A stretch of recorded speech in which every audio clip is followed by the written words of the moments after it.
The clock is 10 CET, and I hereby, on behalf of the Nordic Network for Adult Learning, welcome all our participants in this Zoom meeting and all our viewers on our YouTube stream to this conference on blended learning, online and blended learning for professionals and adult learners. My name is Søren Jørgensen. I represent the Danish Knowledge Center for e-learning, and I will facilitate today's exciting event. Before I move on to present today's agenda, I will take a moment to set the scene of the conference. This month, March of 2021, marks the first year of locking and shutting down societies all over the world, and therefore also, of course, in Scandinavia. Suddenly, to many of us, a significant part of educational activities, teaching and learning went online. This means, among other things, that we've learned a lot this year. I know that many of you are currently occupied with picking up and harvesting valuable practices for online teaching. Some of you might be ahead in this process because online teaching isn't entirely new to you. This means that there simply could be no better time to stop and step out of our situation of crisis, lift our gaze a bit, and reflect upon general parameters of quality in online teaching and learning. And to help us in this reflection, we've invited today two world-leading researchers within the area who've been dealing with the subject for far longer than many of us. In several decades, though they have not been speaking at the same conference for this recent decade. Of course, I'm talking about Professor Diana Laurillard and Professor Gilly Salmon. They will provide us with the opportunity to stop and reflect and make us more aware of different ways we can take advantage of what we've learned in recent times. Let me just share the agenda with you, and I will comment a bit about how we're doing this today.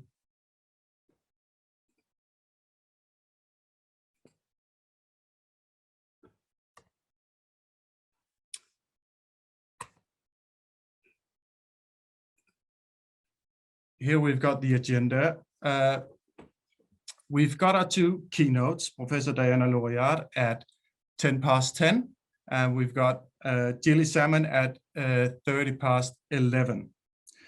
Because we're so many participants, we will only use the chat for asking questions today during the talks and presentations. Diana might be able to answer some of your questions during her presentation, and if suited, I will pause her halfway through and try and ask her a couple of your questions. I should also mention now that all of you who are watching the live stream on YouTube will unfortunately not be able to ask any questions. At 12:30, after a short break, we will have a brief panel discussion with both our keynotes and two representatives of the NVL. The panel will try and answer as many of your questions as possible. But as you see, we have one more thing going on today. At 11:10, you will automatically be led into Zoom groups randomly mixed with up to 5 participants with peers from all over Scandinavia. You have the opportunity to discuss and reflect on Diana's talk and on your own experience and perspectives with the conference theme in general. I suggest that you start out by introducing yourself to one another before you go on to discuss and reflect. And I also want to let you know that Diana and Gilly might be coming out to visit you in your groups. So let me just repeat, you will automatically be led into these groups. You will automatically be led back into our main meeting. So please don't leave this meeting at any point during the next 3 hours. During our 2 short breaks, you will just leave the meeting on and be ready when we begin again. I will encourage you to use these breaks to stretch your legs, get a quick snack or refill your coffee mug. Don't open your mailbox. Don't return unanswered calls. Please be ready when we begin again. Of course, it takes a great team to create such an event. So before we move on, I would like to introduce you to the NVL organizers of today's event. I will just stop sharing and we will get some spotlight on the NVL organizing group. Everyone in this group has main interests and many years of experience with research and practice in lifelong learning and professional development and some have been engaged in the NVL for more than 10 to 15 years. Please meet Maria Makar. Give us a good wave, Maria. The Danish national coordinator at the NVL. She works as a special consultant at Aarhus University. We've got Susanne Murding. Susanne holds a PhD and works as a special consultant at the VUC Knowledge Center here in Denmark. We also have Sissel Kondrup. She also holds a PhD, works as a special consultant at the Danish Institute of Evaluation, and Sissel has promised to join our panel discussion later today. We've got Daniela Tassit Hansen, a colleague of mine, and she works as a special consultant here at the Danish National Knowledge Center for e-learning. Daniela is also a member of the European Teacher Academy Advisory Board alongside Diana Laurillard. Daniela will also join our panel discussion later today. And last but not least, we've got Antra Carlsen, the head coordinator of the NVL. Before NVL even came around in 2005, Antra has coordinated Nordic-Baltic cooperation in adult education. And now Antra will give us a brief introduction to the NVL. Please, Antra, the floor is yours. Thank you very much, Søren, for this introduction of the whole team, and also setting the scene so nicely as you did, because we really, all of us, have been part of this, what you just described. Can you see my screen okay? Could you just... It's Søren? perfect, Antra. Yes, it's perfect. Thank you very much. It is really nice to see that so many people wanted to join today, and I really share this excitement about a really highly interesting day, and we have fantastic expertise with us. Like you said, I'm happy that Diana and Gilly accepted our invitation for this Nordic seminar. Before we move on today, I will just shortly say what is happening in the Nordic countries at the moment in the cooperation in the context of today's theme. In August 2019, the Nordic Prime Ministers adopted a new vision, Vision 2030. Last year, in 2020, an action plan was adopted, and it sets clear goals for our work during the 4-year period. The action plan includes transition and result-oriented measures, and the Nordic countries aim at working even closer together with each other, which can give a bigger impact in this region towards moving towards inclusion and digital society and greener society, but also that this impact can be extended at the European scale. Investments in lifelong learning and competence development is a very important part of this action plan, because the Nordic countries together consider that social sustainability and competitiveness without having the whole population on board is not possible. So the slogan and the ambition is that no one should be left behind. It means that a wide range of policies and practices are put in place to ensure that the Nordic region stays connected, that we include all areas, also the far away and remote areas in this cooperation, that we ensure democratic values and the critical use of ICT, and also the countries are working for equality, for raising the level of basic digital skills of adults and young people. What that means is that there is a very strong focus on raising the education level of the whole population. And this, of course, puts very serious attention to adult educators and what their role is in engaging people in learning, helping them to return back to learning, but also keeping them in learning, keeping the interest going, and both are really important. So on one hand, we have these ambitious goals. On the other hand, we have the challenges that we face in the Nordic countries and in Europe.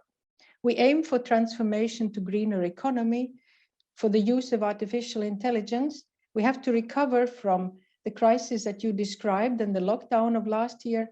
At the same time, there is a goal in Europe to raise the level of adults, 16 to 65-year-olds. There should be 75% by 2025 having appropriate level of basic digital skills. The Nordic region has a good possibility to share from each other, to learn together and do it systematically and regularly. It is a good base to build upon, but we need to stop up, like you said, Søren, in your introduction, and reflect what are the good practices, what is the high quality? Because we really saw last year that The education levels concerning digital skills differ a lot. Also, the readiness of adults to learn and stay on online learning differs a lot. So there are a lot of challenges the adult educators need to consider and also need to reflect on. What NVL does is we really focus on the role and competencies of adult educators and organize events and also do comparative analysis of how this can be done better. We also look at workplaces as learning arena and see how adults can be supported in their learning efforts at workplaces. So the role of adult educators last year with COVID restrictions really came to the forefront, and they are searching for good methods, tools, cooperation, how to cope with the diversity of education level, competencies, motivation, and so on. So what can be better, like you said, that today to stop up, reflect, to use the expertise and to take in the expertise of our highly qualified experts, but also to share the experiences with colleagues from other Nordic countries. So I'm really looking forward to this wonderful day together with all of you, and the expectations have been high, and I can see so many wonderful colleagues here in the meeting room today. So thank you very much that I could introduce NVL and the Nordic cooperation, and we move back to the program. Thank you, Anta, and thank you to the NVL organizers. Now, let us move on to our first keynote. I will give a short introduction. I will have to stick to my note here because it's a rather long track record. She is a professor of learning with digital technologies at the UCL Knowledge Lab. She's formerly head of the e-learning strategy unit at the Department for Education and Skills. She's a pro-vice chancellor for learning. She was a pro-vice chancellor for learning technologies at the Open University. Currently, she's researching MOOCs for professional education in challenging context, learning designs, and digital games for dyscalculia. Without further ado, I welcome Professor Diana Laurillard. Welcome, Diana.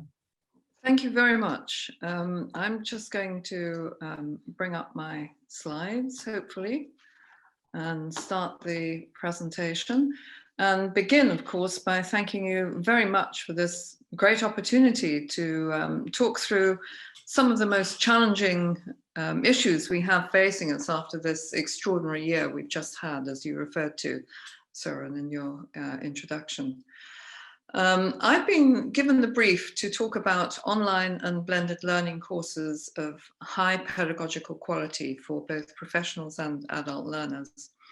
And it's an area that I've been working in for an awfully long time, it seems like now, and learning so much every time from the people that I'm working with. So I'm going to try and distill some of that into what I'm presenting today, and look forward very much to your comments and suggestions and questions, because I'm perfectly convinced that everyone here will have had an immense amount of learning and development of your own expertise just over this last year, enforced upon all of us. The outline of my talk is going to begin with developments in the EU, because it was suggested that I talk about the situation in Europe to begin with, which I thought was a bit of a large brief. So I've kind of narrowed that down to just talking about the School Education Gateway, which many of you may already know about, but just a brief introduction to that. And then to think about what counts as high quality online professional development. And although a lot of my talk will be about teacher professional development, pretty much everything I have to say works across all professions. And indeed, in some of the work that I'm doing in the use of MOOCs in challenging educational contexts, for example, extends into looking at what we do about educating people about renewable energy, which goes across pretty much any profession you can think of. So the scope is really quite wide, but I'm going to be talking mostly about teacher professional development. Then there's the issue of how we share the burden of innovation. I mean, burden is rather a negative word, but it's the excitement actually of innovation, but there is so much of it to do. So the rest of my talk is really going to be focused on how do we manage this process of working together to find out what we need to know. So to begin with then, the School Education Gateway, let's get rid of that chat already, you'll see it, was established the Teacher Academy in 2016 as a source of online courses for teacher professional development with its own site and its own catalogue of courses. They're all in English, although some countries do arrange to have their own translated versions. And the focus on the pedagogic design of these courses was there right from the beginning. It's always been built in, and very explicitly on design principles for TPD research, from TPD research. The main source of findings being those that emphasize learning communities, ownership by teachers, focus on real concrete classroom problems which teachers actually experience, and then set out to promote reflection, intersectionality, and mentorship, so that we've then distilled all of these 6 principles of Teacher Academy instructional design into these, which I'm going to be focusing mainly on these first 3, on facilitating peer exchange, community building, and peer review. So it's only been going for just over 4 years, and I'm on the Pedagogical Advisory Board, and I've been impressed with the way in which the first, well, over 30 courses now have been developed, and the care with which they've been devised and run, quite a range of different subject areas. But I have to say that I'm also impatient that we still only have 50,000 unique registered users. The organisers are quite pleased with this amount because, of course, in comparison with any other kind of teacher professional development exercise, these are enormous numbers. But when you think about the reach that this kind of platform has, those numbers are actually tiny. And I think that's partly because we have yet a long way to go to embed the availability and the potential and the value of these courses in the ways in which ministries of education operate with respect to encouraging teacher professional development of this kind. And I still feel that I should probably only really speak for England, because it's England's Ministry of Education that I know best. But they have been so slow in understanding and adopting the potential of what digital methods can do. And over the last year, it's been teachers have just done the whole thing for themselves with almost no help from government. So I don't think England is typical necessarily of European countries with respect to this. I think we used to be pretty much, you know, on a par with the best, but we've really dropped back over the last decade. So I shouldn't draw too many conclusions from what happens here, but you know, you just get the sense that we should be a much wider reach than we currently manage. So this is one of the ways in which the Academy facilitates peer exchange, using the inevitable Padlet for teachers to exchange their ideas, and then exchanging templated learning designs which go through a peer review process. So the impact has been good in the sense that for this kind of course, they do achieve high completion rates and lots of very good appreciation. And the link is here. So if you haven't come across it already, then I'd recommend it as something for the Nordic Network to take a look at and explore. There may be something already there which you could make use of. And just to look at the way in which that model is operating, there is a new paper out which describes the process of developing and evaluating these courses. And I'll put the link into the slides when you have access to those. So it's worth exploring, I think, what they're doing and engaging with it insofar as that's possible for you. But now, part of my talk is also intended to address the issue of high quality online learning. What does that mean exactly?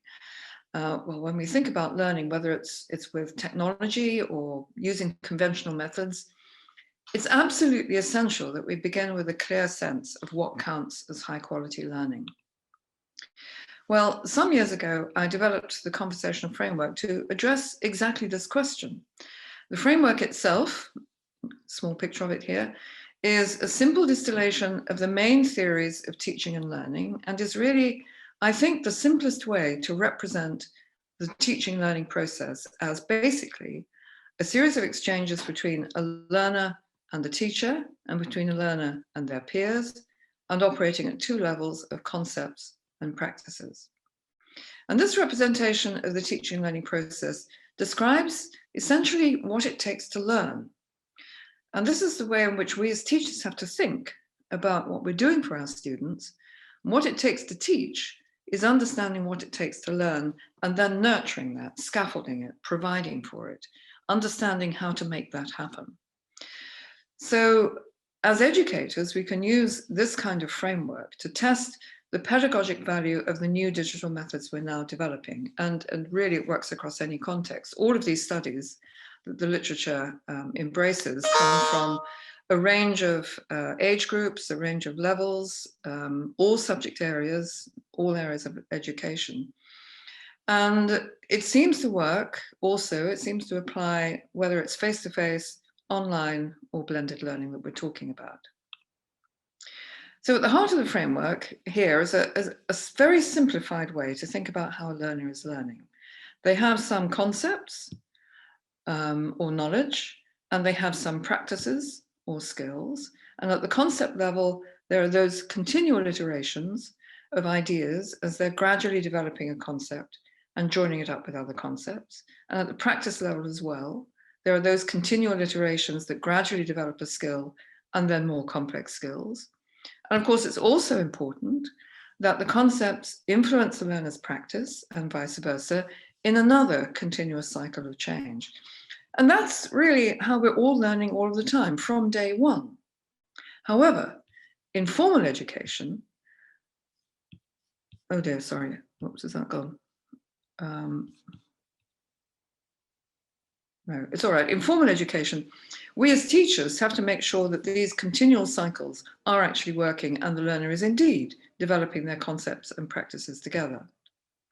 So the teacher does that by engaging the learner in thinking about concepts and by setting up the learning environment for them to put their concepts into practice.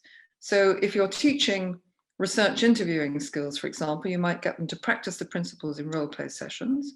If you're teaching product design or something of that kind, you run a mock exhibition with them, and so on. And then their peers, the other learners, are important too, because they discuss and debate concepts, they practice skills together, and they share their practical experience with each other. So with this basic framework, we can now use it to represent all the main types of learning that we use in education. This is a complete conversational framework, embracing the 6 types of learning, each one of which describes a distinctive way in which the teacher can promote those recurring cycles of understanding of concept and skill development. So learning through acquisition is when the teacher is teaching, or when they're reading or going to the library or going to the internet to find something out. And what they get from that will then begin to change their concepts. But with learning through inquiry, here the learner is in charge, and that's a different kind of learning type because they are generating the questions to which they go to the teacher concepts. And teacher may be a human, or again, maybe the library, or maybe a website, and they get something back from it, which helps to change their concepts. But here, the learner is in charge. They're the ones who own this process. So they are experiencing that learning process in a different way than when it's just all coming from the teacher and they're having to respond to that. Then learning through practice is using the learning environment, which generates some kind of goal, which they have to generate an action for, get feedback on, and then that begins to develop their practice. But as they're trying to improve their performance in that practice area, they're also including the way in which they're thinking about their conceptual understanding in order to better inform and therefore better get a better result from the learning environment. So the practice process is more complex than either of learning through inquiry or learning through acquisition. With learning through discussion, this is where the students are talking together, helping each other. They might be asking questions. So the red arrows here are the active acts by the student. they're getting something back from their peers, which then they have to respond to, or the peers are asking them questions or making comments, which they have to respond to. And all of these cycles, again, are opportunities for these concepts to develop. As you articulate your ideas, you're thinking through, trying to understand, trying to represent, and then reacting to what others are saying. So that discussion process can really help what the student is doing here. Collaborating is more complex because here both students are actually using the learning environment to make something or explore something, and they're sharing that practice, but they're also talking about it. So discussion comes into collaboration as well, especially if the collaboration is designed to make them produce some common product where they have to agree. So it's more challenging than learning through discussion, where you can end up just agreeing to differ or you go off point or something like that. But with collaboration, you've got to collaborate on making something together. So you've got to work out exactly what are we going to say about this, or exactly how are we going to design this, and so on. And then finally, learning through production. This is where we're really talking about what we do when we create assignments and we assess what students are doing, because this is a point at which students have to bring together all they've learned, their conceptual understanding and how they've put that into action and so on, reflect on that and produce something for the teacher, who then hopefully in their feedback on that further enhances that processing of what the students have done. So all of these types of learning work together to complement and enhance each other. There is no one that's special or better than the others. Each of them have their own place in the learning process. Each one plays its special part in inducing those cycles of conceptual development, practice development, and the relationship between the two. And our job as teachers is to keep those cycles turning. So for the teacher, the message of the conversational framework is ideally that we design learning sessions that use several of these types of learning to keep those cycles going. And we can represent our conventional methods, which we've been using for years, and digital methods on the same framework by saying, well, for learning through acquisition, we use traditionally lectures, now we use videos and various other things. For learning through inquiry, for example, we always used to use the library, now we use the internet as well. For learning through practice, we used to use workshops. Now there's a range of digital tools that we can employ for learning through practice. Discussions used to be face-to-face, now they can be online in many different ways. For collaboration, you can have people collaborating on creating either physical outputs, I mean, it could be collaborating on a performance, for example, or digital outputs.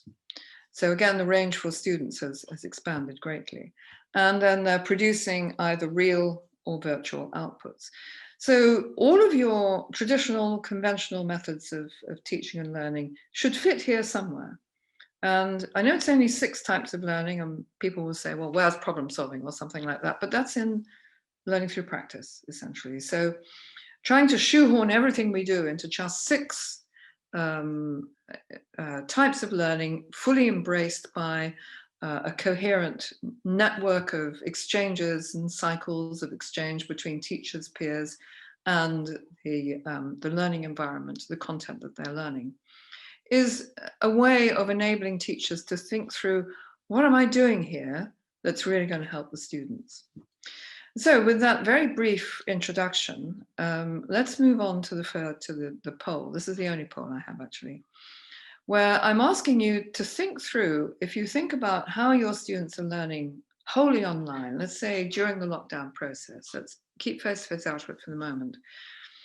Could you give a score to each of those 6 learning types in terms of the ones that students spend the least time on to those that students spend the most time on? So I'm going to ask Søren to run the poll, or I'm not quite sure who's running it. Can you put up the poll now? There we go. Okay, so for each of those learning types, could you rate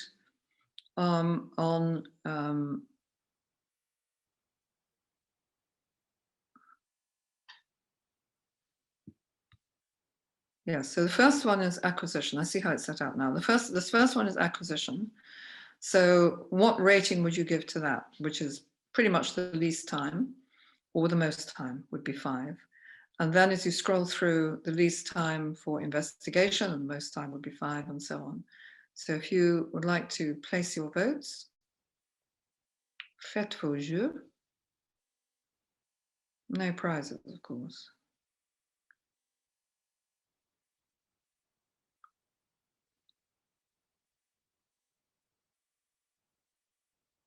Production's coming out quite high there.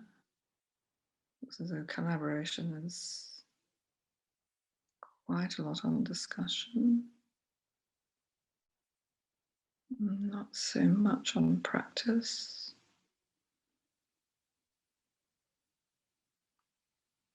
Investigation a bit.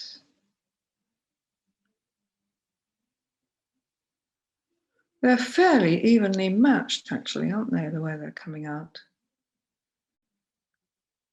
And in fact, I think what's coming out is that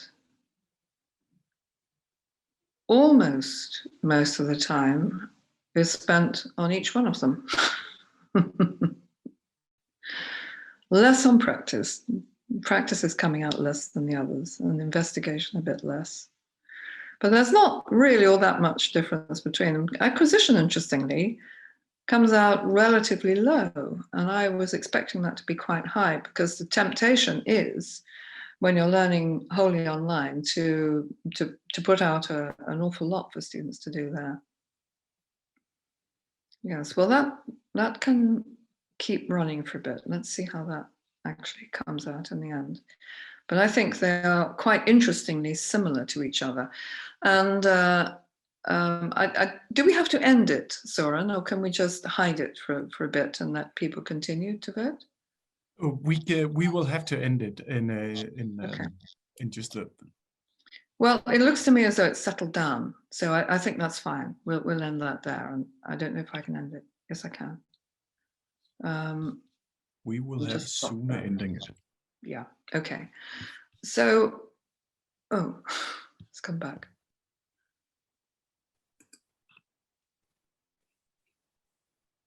Do you have to take that away, Soren? Because it doesn't seem to go when I... Soon, could you please take the poll down? Yes. I have to take it down. I thought I had. I'm trying to... Oh, well, this is... Oh, so this is saying share results. So maybe I was the only person who could see the results. So the most scores for acquisition then were 3. For investigation were 2, and 2 for practice. So those are lower, whereas discussion is relatively high, collaboration is relatively high, which is a surprise, and production. So those 3, which are very active forms of learning, have all come out reasonably high. And practice, not so much. Excuse me, Diane, could you show us, please? How do I do that? I thought I just had. We saw it just shared a moment results. ago. Yes, like that. Well, no, now it's showing, is it? Yeah, now we can see it. Thank you. Now you can see it. Yes, sorry. I thought I had clicked on that. So acquisition, middling, investigation, relatively low, practice, relatively low, and the final 3, discussion, collaboration, and production, all score 4, which is relatively high. So that's very good. So that there is a lot of active learning going on in the way, generally speaking, that you're thinking that your students are using this. So now I'm going to try and end it, which I suppose I can't get rid of it, Soren. Soon, could you please help us taking down the poll? It should be gone by now. Has it actually gone for you? It's gone for me, but I can't tell if you... Is that okay? It seems to be okay now. Thank you, Okay, Diana. Well, now, I think the things that I would like to ask here is why things like investigation and acquisition were relatively low, when those are almost the easiest things to teach through online learning, and things like collaboration, especially getting students to work together online, is something you really have to work quite hard at.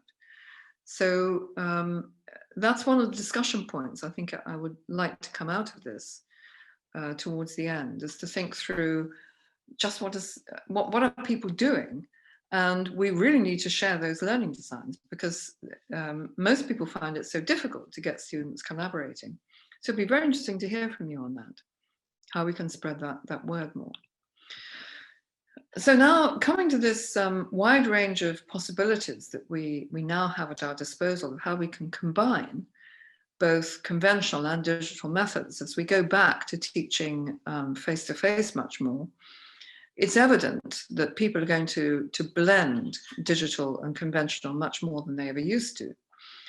So sharing this tremendous burden of innovation that we have ahead of us, of how we're all now going to do much more blended learning, how are we going to manage that process? Well, this is something that we recognized some years ago, that there's actually very little help available to academics and teachers and trainers in all sectors. And everyone needs support in trying to figure out, how do you do online learning well? So we developed the Learning Designer, which is a free and open online tool, a design tool available to everybody. So you can access it whenever you like. All you have to do to register is just put in your email address. And it turns the theory-based conversational framework into action. And it does this by providing this kind of structure for developing a sequence of learning activities to achieve the outcomes you define. So let's just go through what you could do with this. On the website, you can see how it describes how you can either adapt someone else's design or create your own. You can analyze your design or review someone else's. You can share it with friends, or you can publish it publicly. And what you can also do is browse through the other designs which other teachers have contributed and decided to make public. So you can see if there's anything else already there that could be of value to you. So I've chosen to look for things which are categorized as vocational education and training. And let's say that I want to help my students with understanding the topic of risk assessment. Well, as I browse through here, I find one of these learning designs, which is called Understanding the Topic. That's been derived from a learning design which is understanding a very specific kind of topic. But looking at this designer screen, where the overall description of how long it is, the size of the class it was used for, what kind of class it was, this is delivered wholly online, and then it gives the aims and outcomes. And glancing through this, I can see that it could be something I could make use of. So I turn editing on, and that means the design now becomes mine, and I can change everything which is on the screen. So I've here changed all the topic words, where it said understanding the topic or introduction to the topic, now says risk assessment. And most of these other words, which are the guidance for the student, watch the presentation about risk assessment, post your questions to the discussion site, check the site, think of an example of a situation that's relevant to risk assessment, and all of that is just the same kinds of things. Watch the presentation, post your questions, think of an example of a situation that's relevant, because it's just the topic words which have changed. So the point of this is to show how it is possible for teachers to share pedagogic ideas across not just subject areas, but actually also very often across sectors of education. Because most of the pedagogic ideas are reasonably generic. They're described as they always were in terms of what kind of learning you're trying to get your students to do. So everything now is editable by me, and I can make it my own design. I can change it completely if I want to. You don't have to stick with anything which is on there. But to give you a better idea of what I'm doing to express my pedagogy, I'm going to expand this central part, which is now about applying risk assessment. And you can see how the pedagogy is expressed, not just in the words which are directed to what the student has to do, but in the categorization of the type of learning this is.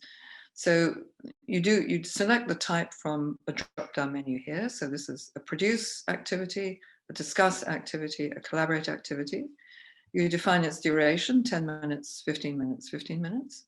How many students in the group? This could be a whole class, which might be 25 people, but this is a an individual activity, so it's just one, a group of three, a group of three. The teacher is not present in any of these. The teacher set all this up and it's just running on the VLE. All of it's online, running through the VLE, let's say. This is the calendar icon. There's nothing ticked because it's asynchronous. And here it's ticked because the students are actually getting together in their group. And then you can add resources on and so on. And you'll notice that there's some color coding here. These are the same colors I was using on the conversational framework. And this means that because you've defined how long the produce activity is going to take, the discuss activity is going to take, what the software can now do is give you the pie chart as feedback on the overall distribution of learning types across your session. And this dynamically updates as you develop. So it'll begin with just 2 colors and then develops all the rest. It also updates the duration.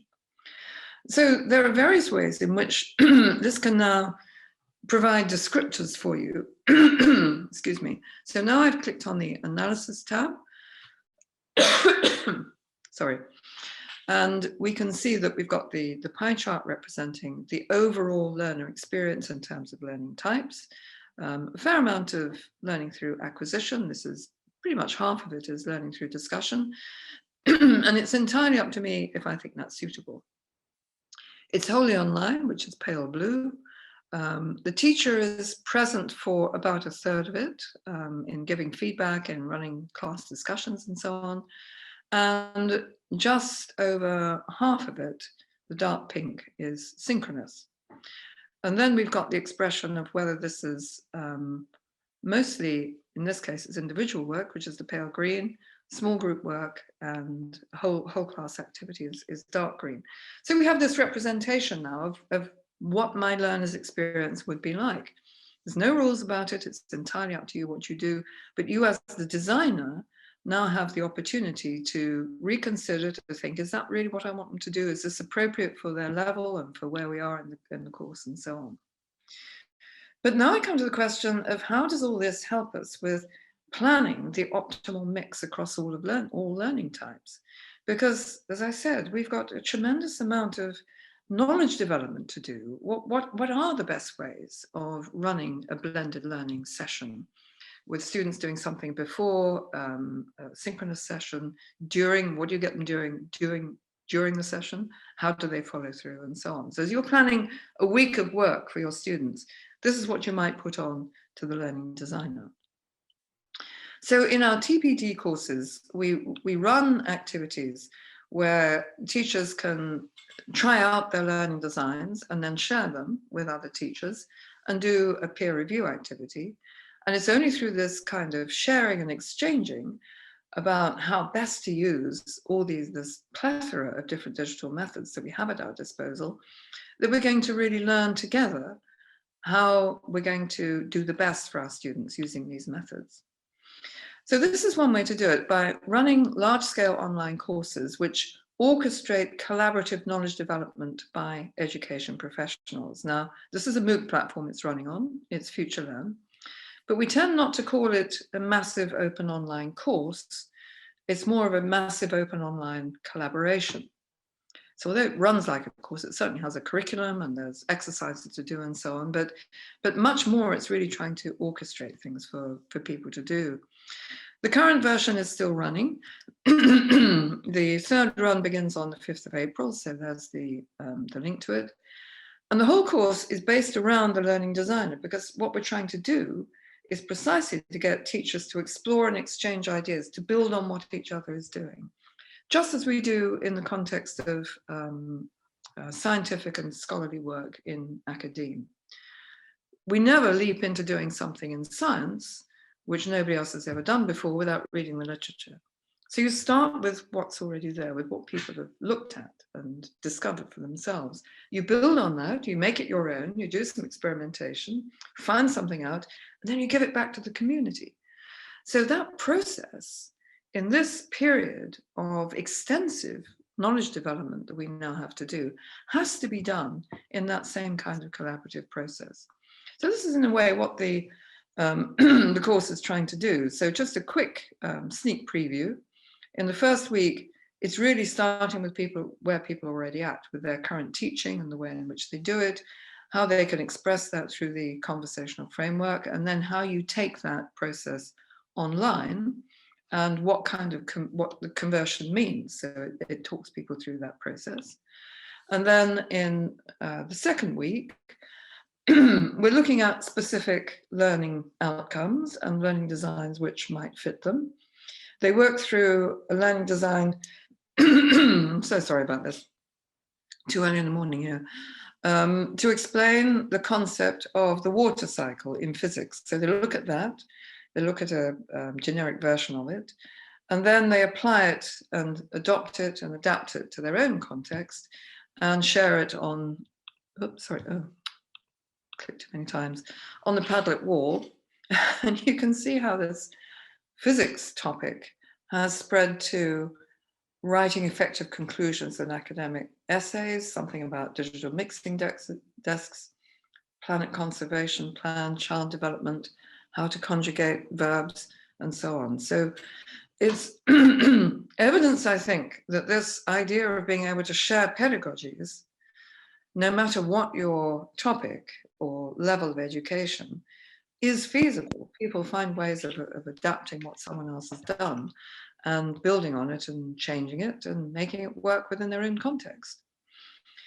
Then we look at a range of different kinds of issue which have come up, and teachers are always saying, how do you maintain motivation online? How do you engage students? So there are specific topics on that. And then in week 3, we come to, there are 2 peer review processes. And in this third one, in week 3, where they're contributing a design, reviewing others' designs, and then reflecting on their own and polishing that, we then invite them to submit that for a curated design section on the website. So this bold future for teaching is where what we ask them to do is to take their reviewing experience and the feedback they've received, and then submit it for the curated section. And then we also ask them if they're interested in coming back as a mentor, which surprising numbers take up that opportunity. But the crucial thing here for us is whether teachers value this process. Is it really going to be feasible for teachers to share designs across sectors in this sort of way? And I'm just quoting here one of the fairly typical comments where Fatma says, sharing lesson designs is highly important for expertise exchange. It can bridge the gap between teaching communities, foster transnational teaching cooperation. This can create a universal experience that will benefit well-experienced and less experienced teachers, as well as learners themselves. I could not have put it better myself, because the whole point of this really is to enable teachers to become a collaborative knowledge development community. That's really the point. So this bold future for teaching then, this is the claim, and I'd be interested in your comments on it. If we work together, we can share the great innovations needed to guide the transformation to a bold new future for teaching and not allow others to guide it for us. And my big worry here has always been that big tech will decide they can sort out education. We've got AI now, we know how to do it. The problem is they don't know anything about teaching and learning. And unless the teacher community has the expertise and experience and understanding and shared understanding to defend ourselves against the predations of big tech, then we could be in serious trouble. But if we do this, we'll also empower the teaching profession to be more powerful consumers of the way in which technology is used. And that's going to be very important. So does this process work? How did it actually work out on the course? Well, the kinds of comments that people make is right at the end. They've now got lesson plans lined up. The last one I gave was observed formally, was very well received for the balance, variety, and methodology. Sharing the best practice is the best way to learn. As teachers, we're learners. It gives others an idea of the time invested in design and how interactive the lesson could be, and so on. We have received some designs which have been through a further review process by the course team at the centre and are now available for people to browse and take on as being validated learning learning designs, quite a range, creating an infographic, online dictogloss for ESL, education as a second language, English as a second language, purpose of communication, linear and binary searches, how to develop commercial awareness, skills of observation, shape and space at key stage 2. So, I mean, there's a very wide range of topic areas and of levels. So to summarize then, my point is that the conversational framework provides an underpinning. It provides a convenient framework on which to hang the way in which we plan for our students to engage with learning, thinking it through from the student's point of view.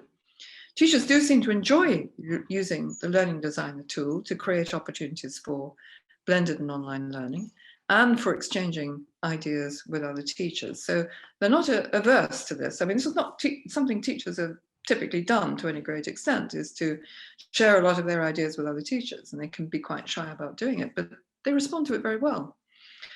And of course, we as a profession will do much better if we share new ideas for blended and online learning designs and working to the principles derived from research, but discovering new ways of doing this. So my final proposal is that you join us in the blended and online learning design course at the site there given. So thank you very much for listening. And the questions that I posed earlier on of how you've used things like collaborative learning and discussion learning and production learning in your online sessions would be very good to hear about that, but also about your reaction to the idea of creating this collaborative knowledge building community. So thank you very much. So, and I'll stop sharing, yes? And thank you very much, Diana, for not only giving us an enlightening talk, but also an empowering talk. I think this is what many of us needs at this point in history. I do think we have time. I encourage everyone to try and answer Diana's questions in the chat and to discuss them when you go into group sessions in just a short while. I do think we have time for one question, Diana, which is addressed, or which is trying to address your conversational framework. So it could be a good time to go from that. It's from Anna Åkerfeldt, who asks, the conversational, she states that the conversational framework is really interesting and useful. I was wondering about the connection between peer concepts and peer practice. I believe there's a connection between these. Can you elaborate on that, Diana? Yes, of course there is, because the learner in the middle represents all learners. So each of those peers will have that same cycle of the relationship they're developing between concepts and practice. It's not expressed on the conversational framework because it's the whole collection of peers. And I mean, I could certainly put the same cycle in there because it's certainly going on for them. But all the students are represented by that one in the middle who is working with both the teacher and the learning environment and their peers. So yes, it's an important question, yes. Thank you. This means we also have time for one more question. This one is a bit tricky, so I think we should we should go with it. It's posed by Anders Hjortskov. He also finds the framework very useful, and he finds different concepts of feedback and peer feedback hard to place in the framework, in the conversational framework. Could you elaborate on how to conceptualize feedback in the conversational framework, maybe via the different circles? Yes, and I didn't spend very much time demonstrating how different kinds of learning designs map onto the conversational framework. I had to exclude something, maybe I excluded the wrong things. But there are three ways. I mean, there's three types of feedback. There's teacher feedback, peer feedback, and learning environment feedback. And I mean, you could include self-review, which I did, I think, mention in relation to learning through practice. So that feedback coming from the learning environment is a lot of the time it's peer review. Now with digital methods, you can get that feedback coming from digital methods. So you can have either something like multiple choice questions where you certainly get some sort of feedback.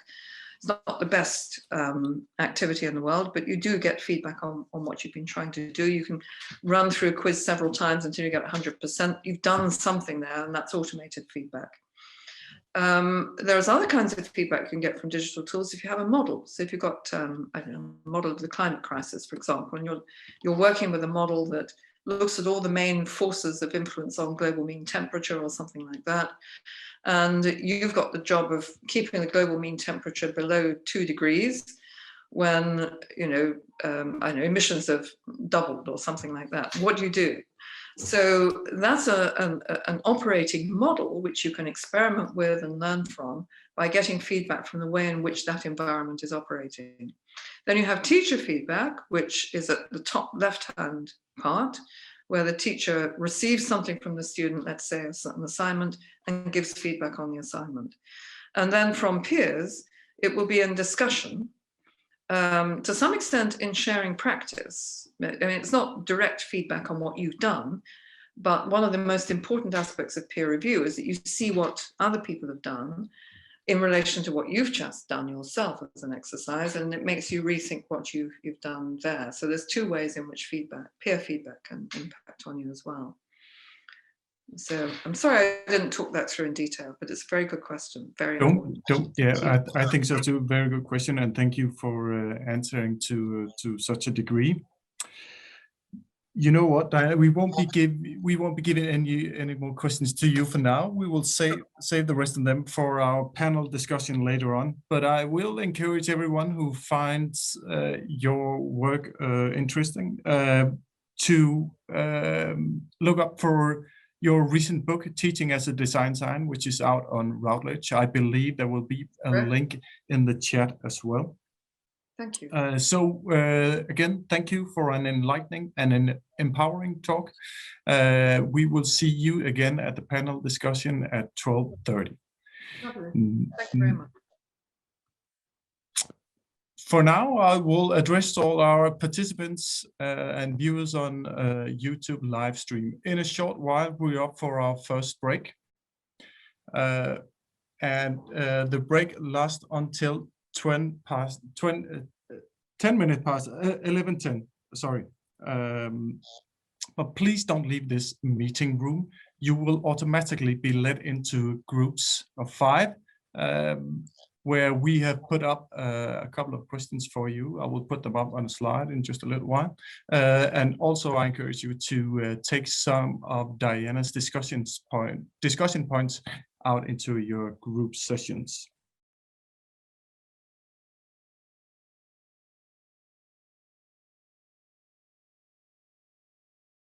It is now 11:30 and I welcome everyone back in our main meeting.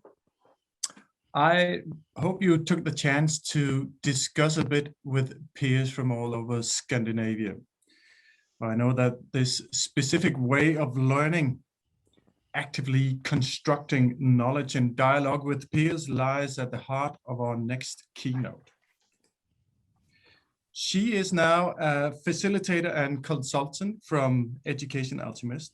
Previously, she was a professor of innovation and transformation at the University of Liverpool Management School and formerly a pro-vice chancellor of education innovation at the University of Western Australia. Also a pro-vice chancellor of learning transformation at Swinburne University of Technology, Melbourne, Australia, and before that, executive director and professor of learning futures at the Australian Digital Futures Institute, University of Southern Queensland, Australia. From London, I hereby welcome Professor Gilly Salmon. Hello, everyone, and thank you very much for that introduction and a little bit of my CV. A bit like Diana, I've been working in this field for quite a long time now, so it's been super interesting to us to find that a lot of people have been revisiting work that we did many years ago. In my case, it started with the UK Open University and the 5-stage model, which a lot of you know started there, but then went on to be used in so many different contexts with so many different disciplines and levels of education. And then there has been a new group of people who have discovered it. Those, like many of yourselves, who think, okay, we've got to get on board with this now. What is there around to help us? And fortunately, a lot of what I've done does come back. The concepts have not changed, very much like you heard from Diana before the break. The concepts have not changed. What matters is how you work it up for your students, how you make it real, how you make it meaningful for you. So what I'm going to do is talk about 5 key concepts that I think have really become what I call threshold concepts, those that work in almost any context and will move forward with whatever the world has got to throw at us next. It would be nice to think it's over, but you know, we know that we seem to be spinning on our axis super fast at the moment.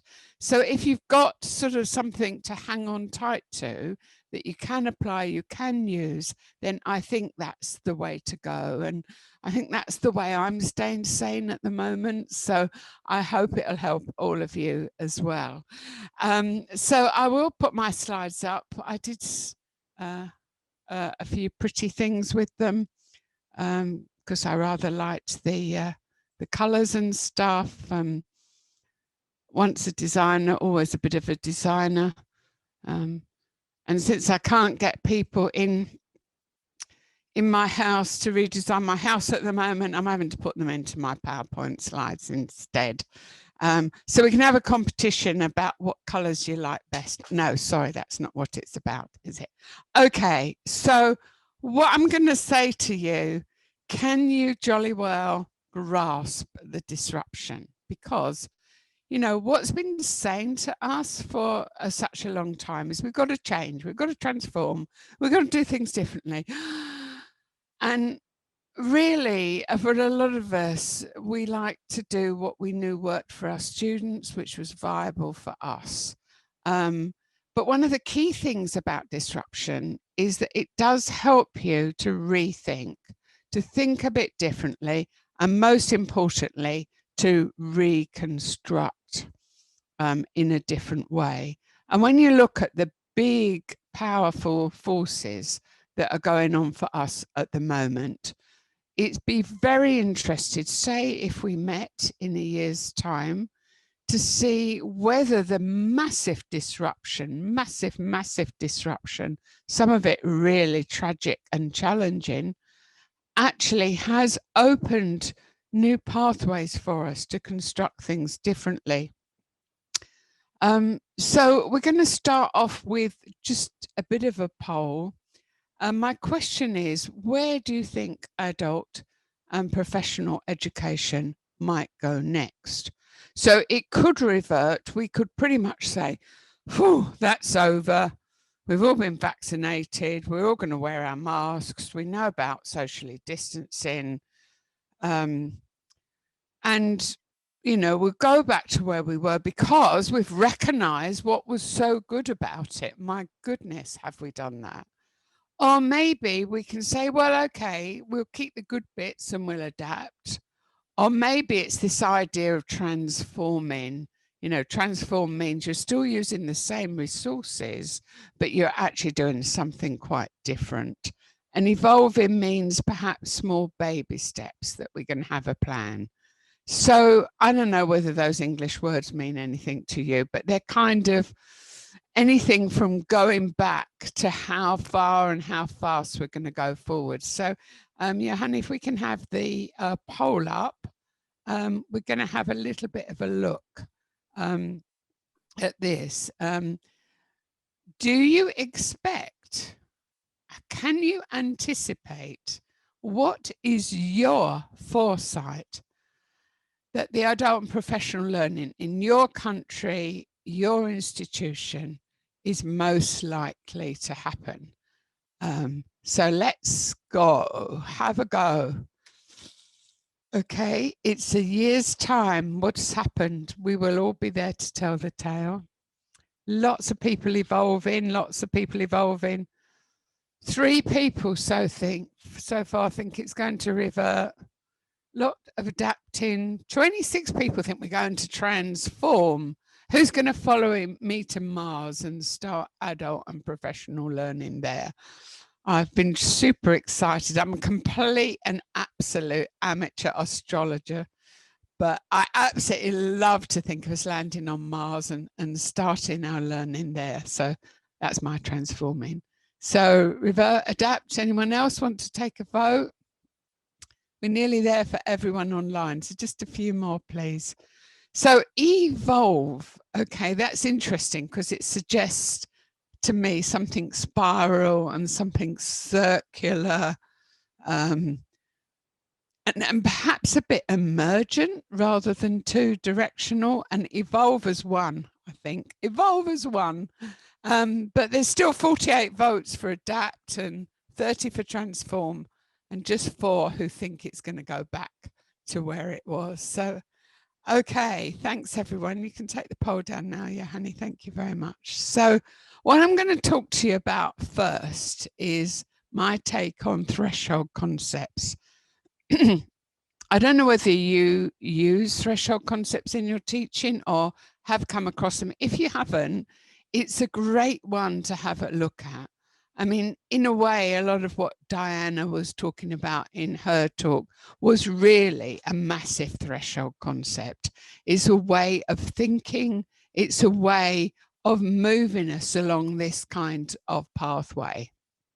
Some of the stuff you read on it is actually quite academic. I've put one up there that's quite accessible, that you can have a look at. And the book I like most of all is kind of this one, Threshold Concepts in Practice. So if any of you are interested in reading more about this, I do strongly recommend it because it does take us into the kind of pedagogical journey.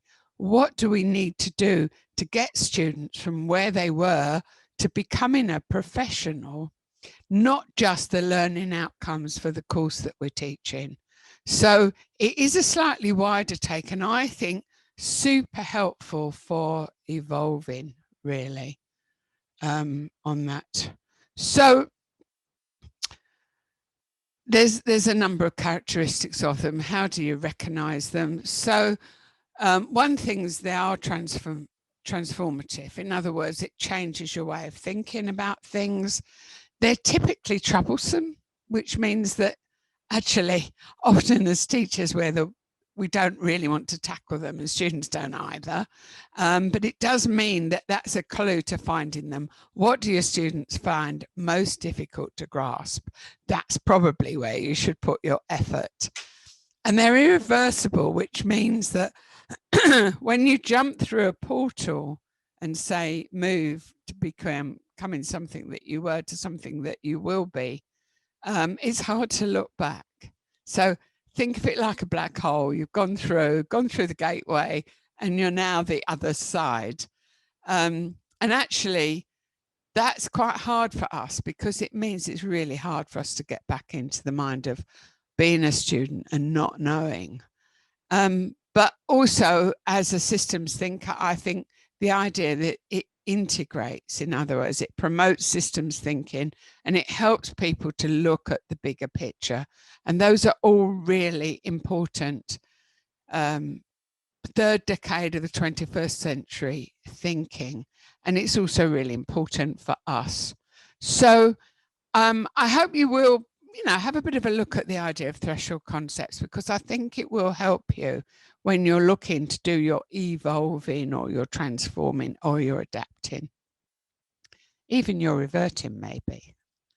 So I'm just going to talk about what I think are 5 of the absolute key threshold concepts that I've observed in my work over what is definitely just right on a 12 months, right on a year, where everyone's been saying, we've got to do things differently.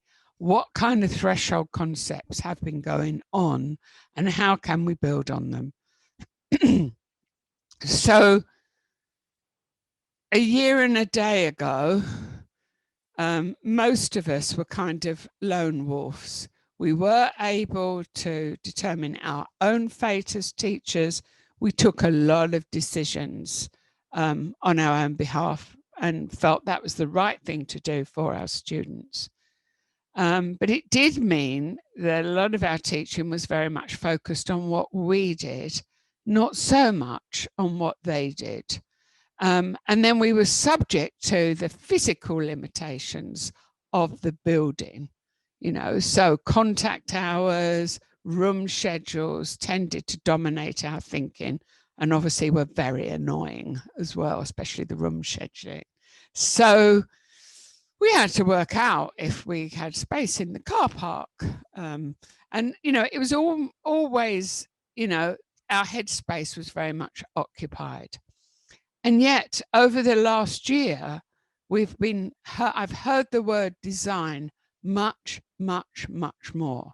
I'm going to talk about it quite a bit more, because I think Diana was the first person to say, you know, teaching is a design science. It's something that we have to determine where we're going and then create it to maximize the experience.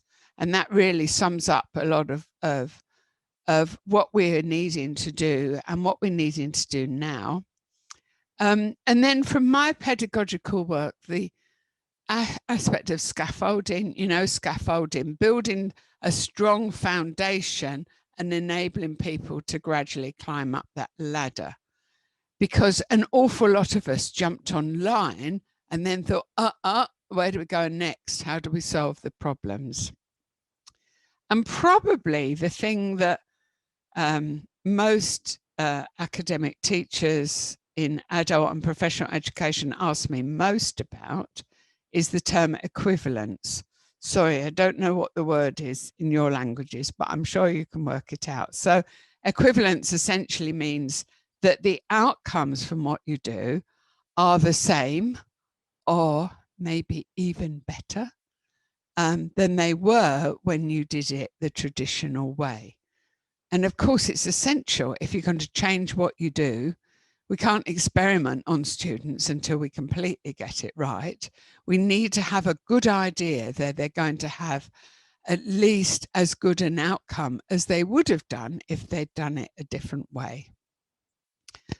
And then engagement, if I'd had €1 for every time somebody said, yeah, but how, yeah, it's all very well, but how do you engage them? How do you motivate them? How do you get them on board?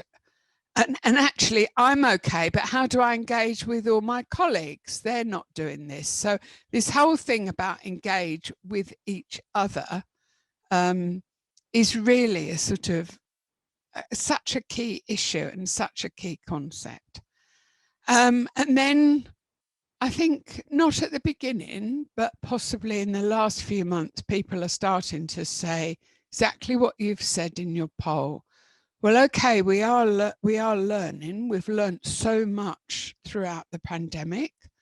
Now, how can we use that in a sustainable, worthwhile way? And I'm labeling that future-proofing.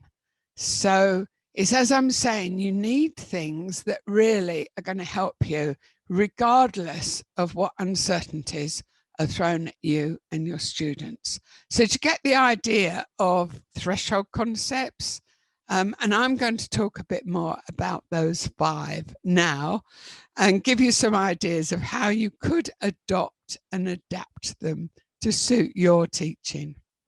Hope everyone's still with me all right. Okay, so when we talk about designing anything, we really need to have a strong vision of where we're going. And I do strongly urge you all to be super ambitious about this. It's unlikely that the world will ever have quite this experience again. Most of it very negative, I know, but ultimately we need to really go for the zenith of the success that we can get out of it. So take the opportunity to do those things you really, really always wanted to do, or that have opportunities that have presented yourself during this time. So I'm going to talk about some ways of doing this, how to design for your ultimate ambitions, making sure that what you do is at least equivalent based on your outcomes and your values, how to scaffold, how to take your students with you on this journey and make sure they're all there at the end and sharing in that ultimate success. How to engage them on that journey so they don't think what you're doing is appalling. And then really looking ahead to the future and how sustainable and viable all of that is. Bearing in mind, ultimate success is what you're about. So, design thinking. I know that learning is not a product like iPhone. Just had my Apple Watch given to me for my birthday, which was last week. There are so many design features in it. It's even worse than an LMS, I tell you. I'm still trying to find my way around it. But I like it. Somebody designed it. Somebody chose to put all the features in that customers asked for. It's certainly very portable, don't you think? And it's really taking this idea that, okay, pandemic, we've got it, we've been disrupted. Let's see what we can construct out of this experience. So identifying your opportunity, your ultimate opportunity is the first thing. And then allow yourself to think differently. It's the think piece, it's a mindset thing, to think differently, to design. See yourself as a designer. And when you see your opportunity or opportunities, then start to converge down on the prize. Now, if it's with learning, you might be able to use a lot of data. You might be able to do student personas. There's nothing wrong with using all the data you've got, but it's also bring that spark of creativity into it. And then when you've worked out what your design brief is, your intention, then you can start blueprinting it. So it's something you can actually build. So you've got another divergence and then a converge response. So remember the design diamond. So if you don't remember anything else about what I've told you this morning, just remember that design diamond and allow yourself to go with the diamond flow. Because even that in itself will help you with these threshold concepts. Okay, so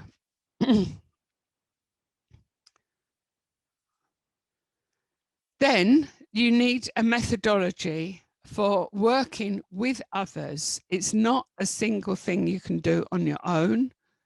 Ideally, you need to have this divergence and convergence with others. What Diana showed you was a fantastic way of doing it. Get your colleagues on that course, get going, amazing.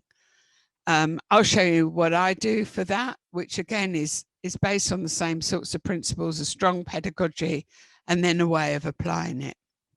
So again, in your divergence and convergence, seek to observe, understand, define your brief, and then, sorry, it's a rather silly word, but the ideate. Allow your imagination to flow. And then when you've got hold of something that you think you can build, try it as a prototype. I'm sure that's what somebody did many times over with my Apple Watch and all the other products that we use. And then allow yourself to learn. You're used to action research. That's the way we've built up all our evidence. That's the way we've scaled it across different disciplines. That's the way we've scaled it up in terms of numbers. But again, keep your eye on the prize. So the way I do this is a particular methodology called Carpe Diem. There's loads and loads about it on my website, including handbooks, so you can try it for yourself.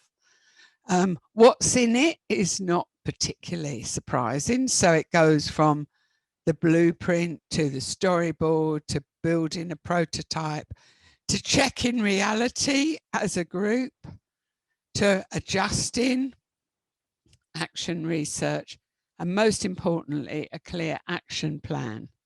We tend not to be so good at that last bit, but you do need that. And this is what it looked like up until a year ago.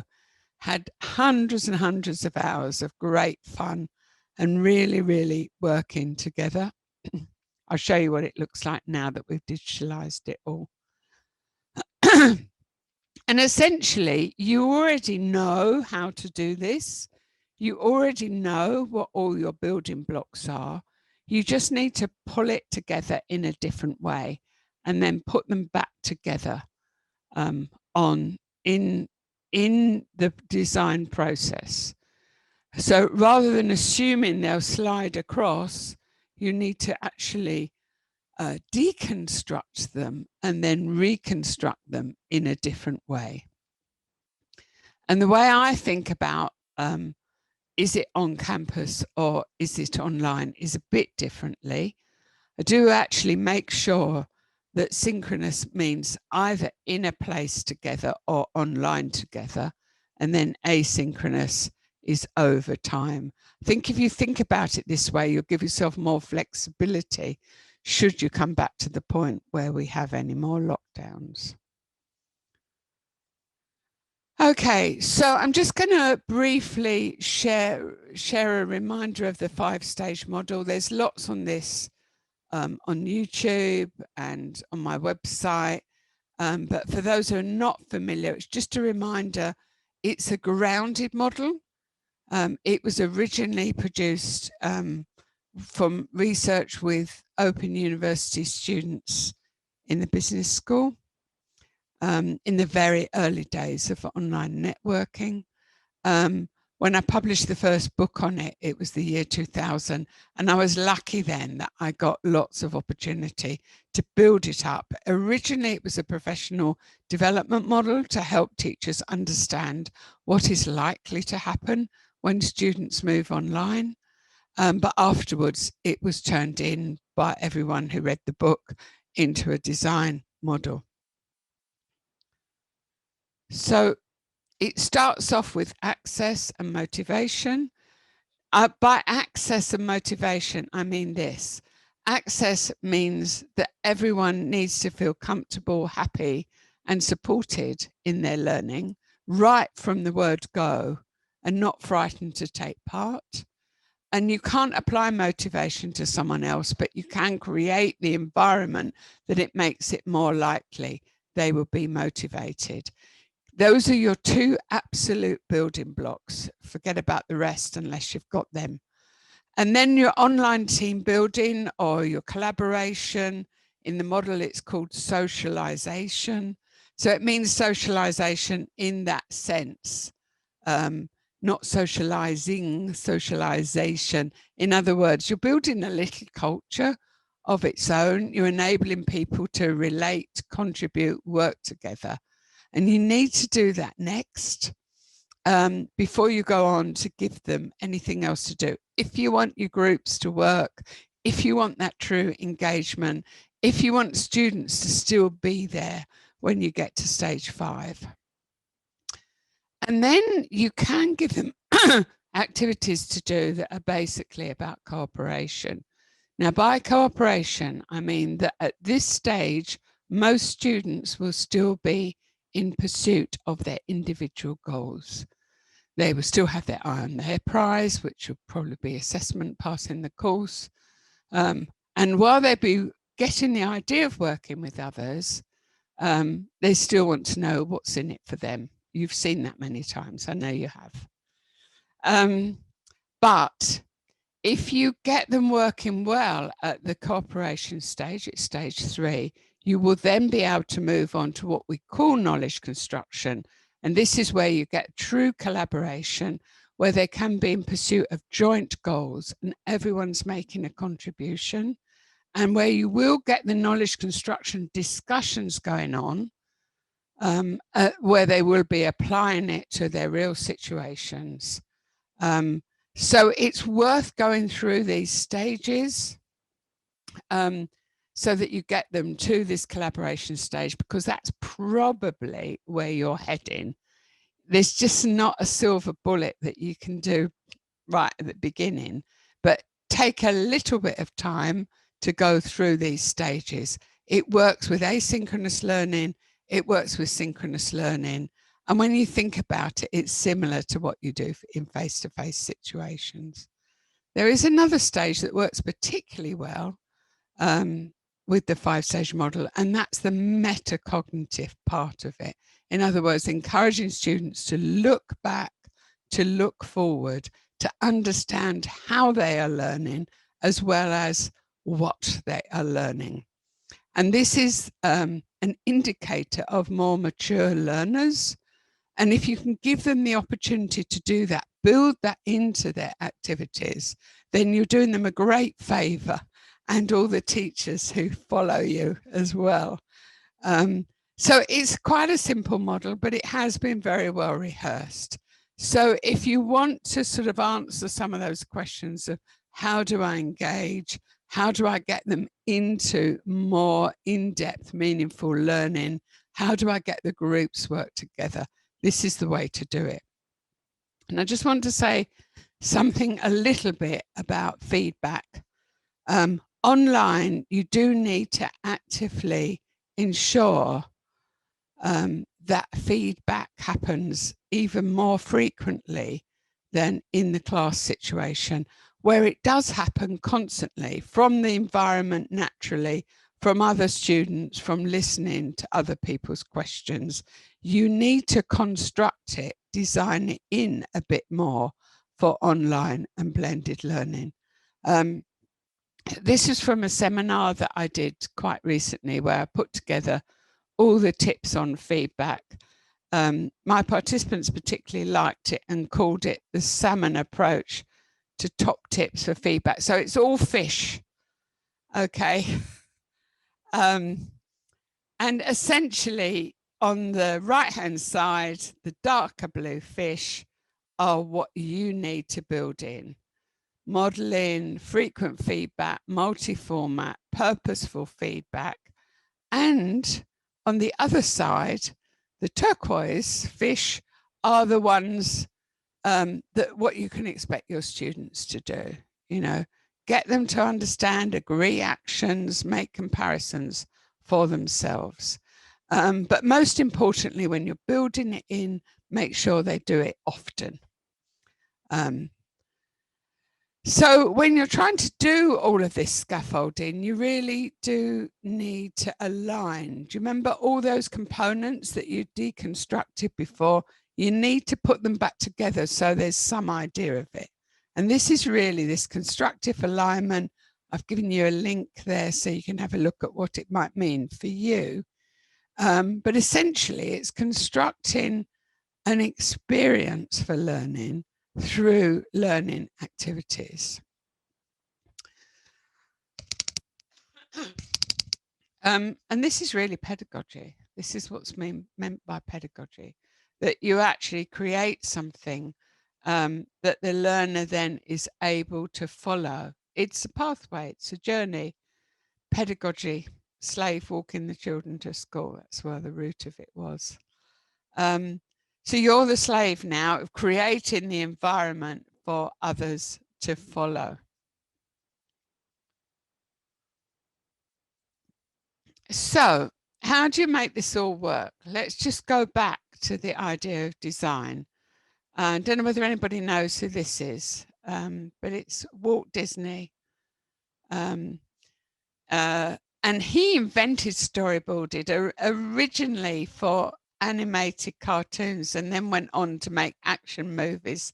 So every time you binge watch Netflix or any of those amazing Scandinavian packages that you can watch that keep you enthralled from start to finish, you're aiming for something like that. You really want your students to be desperate to stay online. You want them to want to know what's coming up next. So use your Netflix and your storyboarding idea. So any of you working in the area of performing arts or other areas will know about storyboarding, but it is a great analogy for the way we need to construct these kinds of courses that I've been talking about. And I've put the link to the YouTube video there where you can see some of the original Walt Disney with some of his original team, actually how they did it. And it struck me so similar to how we do storyboarding for learning now. So these were some of the key things that they had coming out of it. Essentially, hugely collaborative between colleagues, definitely no lone wolves there. Very much about communication, very much dynamic, that they were constantly moving things about on the board in that way to make them fit better, and communicating as they did it, and super creativity. So allow your creativity to come back. I think just before pandemic, we were all heads down, we have to do this in a particular way. Allow the creativity to come back in there, take a few risks. And so the storyboarding process came out of this original movie making process. And these are some of the key characteristics of it that we now use for designing learning. So do hope you'll have a go at this. Get a couple of colleagues together and be Walt Disney and see how it goes. This is what we do online now. I'll show you those fun pictures of us working together in a physical space, but we now do this online. We use Miro. There's other platforms, but we've used Miro since the beginning of the pandemic when we first digitalized all the storyboarding workshops, and it has proved very popular. Takes a little bit of learning, a little bit of effort, but it's worth it. So for example, we put the number of weeks along the top. We have a reminder of the 5-stage model, as you can see, so we don't forget that. And then we put all those components in, the topics, lots of feedback, activities, which I'll come to in a minute, which are typically a combination of asynchronous and synchronous activities, and synchronous, which might be go to campus, which might be to go to the client, which may be somewhere else like that. But as you can see, they can all be very easily moved around. And this is what it used to look like when we're finished. So you can see that all the post-its represented the different areas. The little dots represented the number of student hours, because Walt Disney used to do animated movies second by second by second by second. We don't have to do that, but you do need a good idea of how many student hours you're using up on this. And it really makes a difference if you smooth it out and make a key difference to your motivation and your student retention. So this is what the storyboards look like when we work with groups online now. So we're giving them the structure and we move things around. And this was one, I don't know whether anyone's here from this one, but this was one we did very recently in one of the Nordic countries. And you can see people are starting to work on it, moving things about, filling it in. I know you won't see the detail and it doesn't matter, but it's just to show you how easy it is to do it digitally if you can't co-locate colleagues to take part. So do you remember my key thresholds? Another one was equivalence. So the concept of equivalence is that you get the same learning outcomes, even if you designed the experience of learning differently. And I strongly recommend that if you're doing this, you do start with those learning outcomes without changing them, at least at the beginning.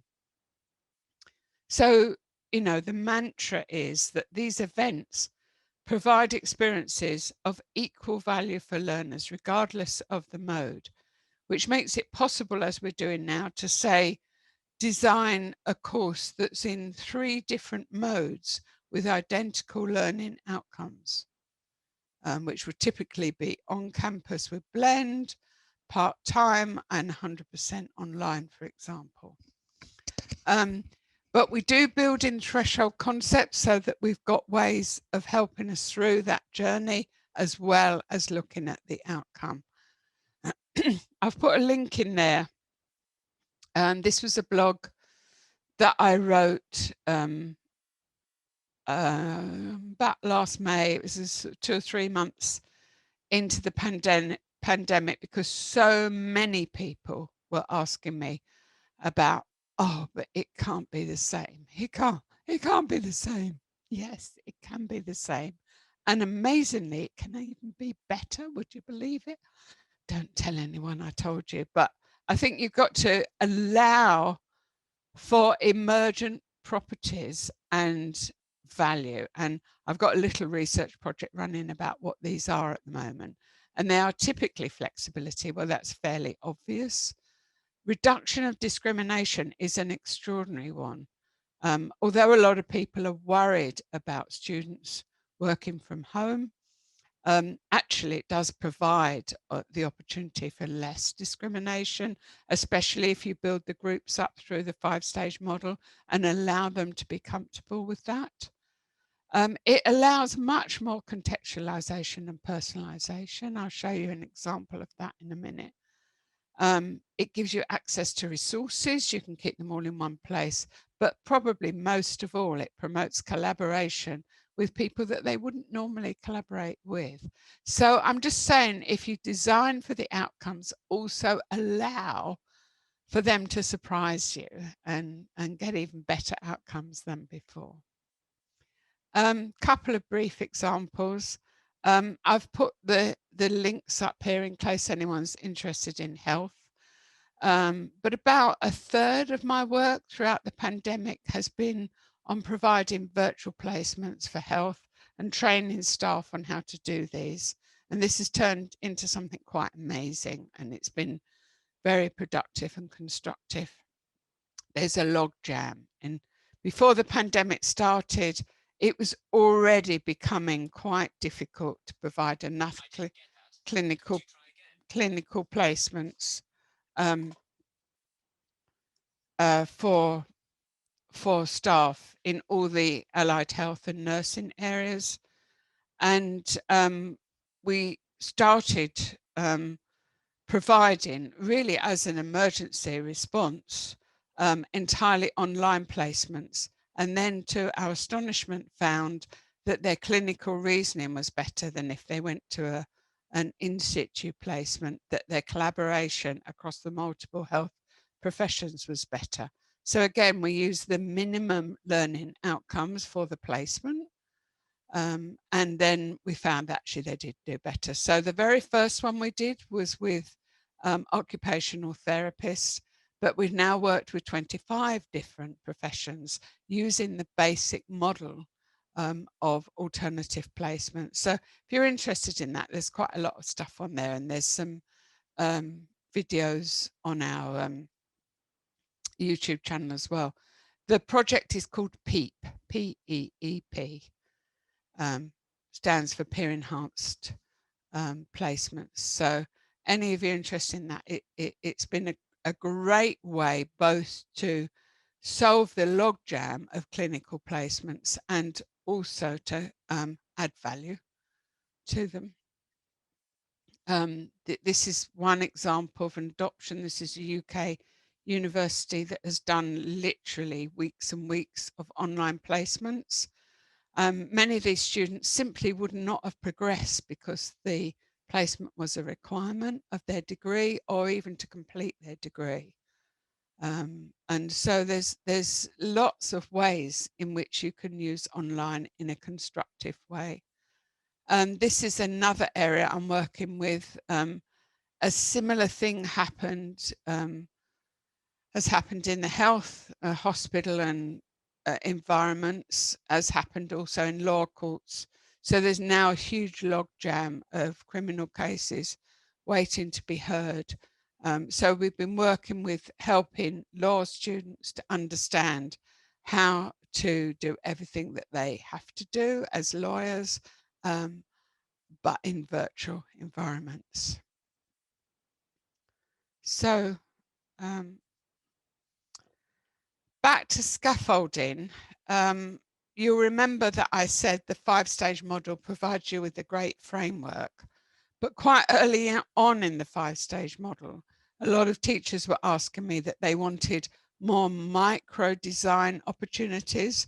Now, I'm sure that what Diana showed you before would work well for that too. But this is another way that I've developed through research initially, but it's really been crowdsourced since then, where you can design small activities at each of the 5 stages. And it's called e-tivities. I haven't got time to go through it with you, but again, there's loads of videos. There's books on it. If you do get the book, oh yeah, make sure you get this one, the latest one, the blue one.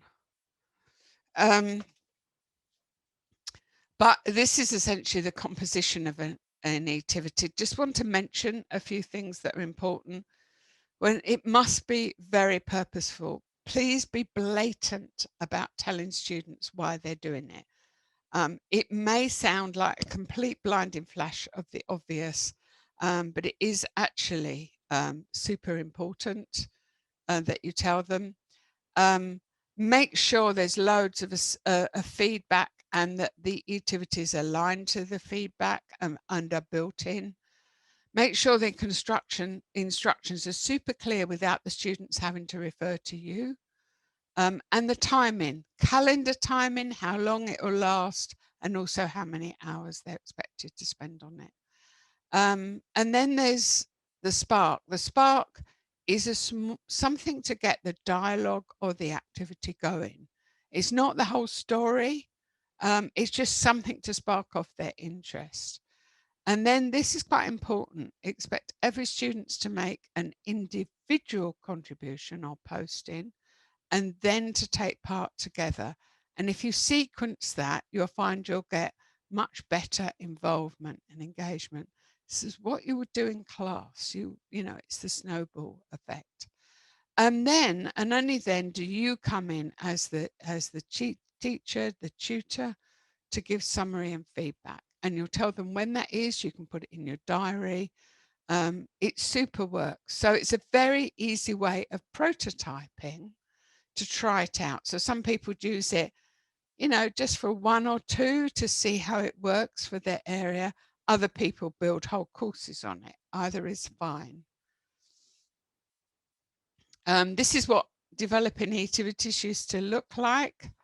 This is what it looks like now. We give them templates online and people fill it in, ideally working in small groups. This is one, again, you won't be able to see it, but it was from a group from a Nordic country that I worked with very recently. And there they have gone through and filled one in. I've got their permission, thank you very much, from colleagues from the Inland Norway University for allowing me to show these. You know, what I liked about this is it was a walk-in activity where they were hiking and revising for their exams. So I thought it was a great idea, as I say, be creative. During this workshop, there were small groups. We had quite a few small groups. They were working online together, and they produced 3 activities in an hour ready to try out with their students. So each group was working very productively. So it doesn't have to take loads of your time.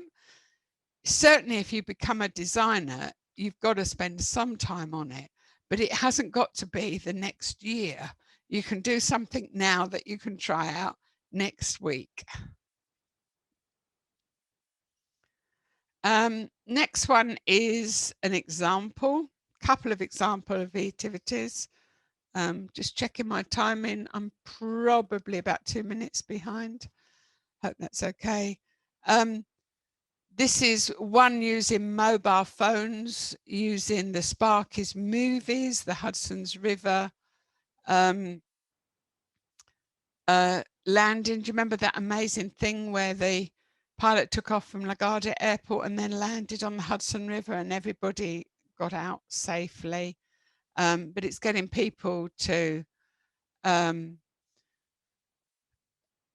looking at their areas, signage, that sort of thing, and everyone then contributing a gallery. So it's using mobile phones where students are. It's a way of socializing, showing a bit about their environment, showing a bit about their thoughts. It's good at the moment to give students things from your area, but related to the pandemic. So this is obviously one that you can use with economic or finance students. You do need a good title. This was called Corona Tentacles, and it is serious learning. It is groups working together, but it does engage them in quite different ways of the dominance of teacher-led learning. So there's one more. I've actually done 4 out of the 5, and there's one more.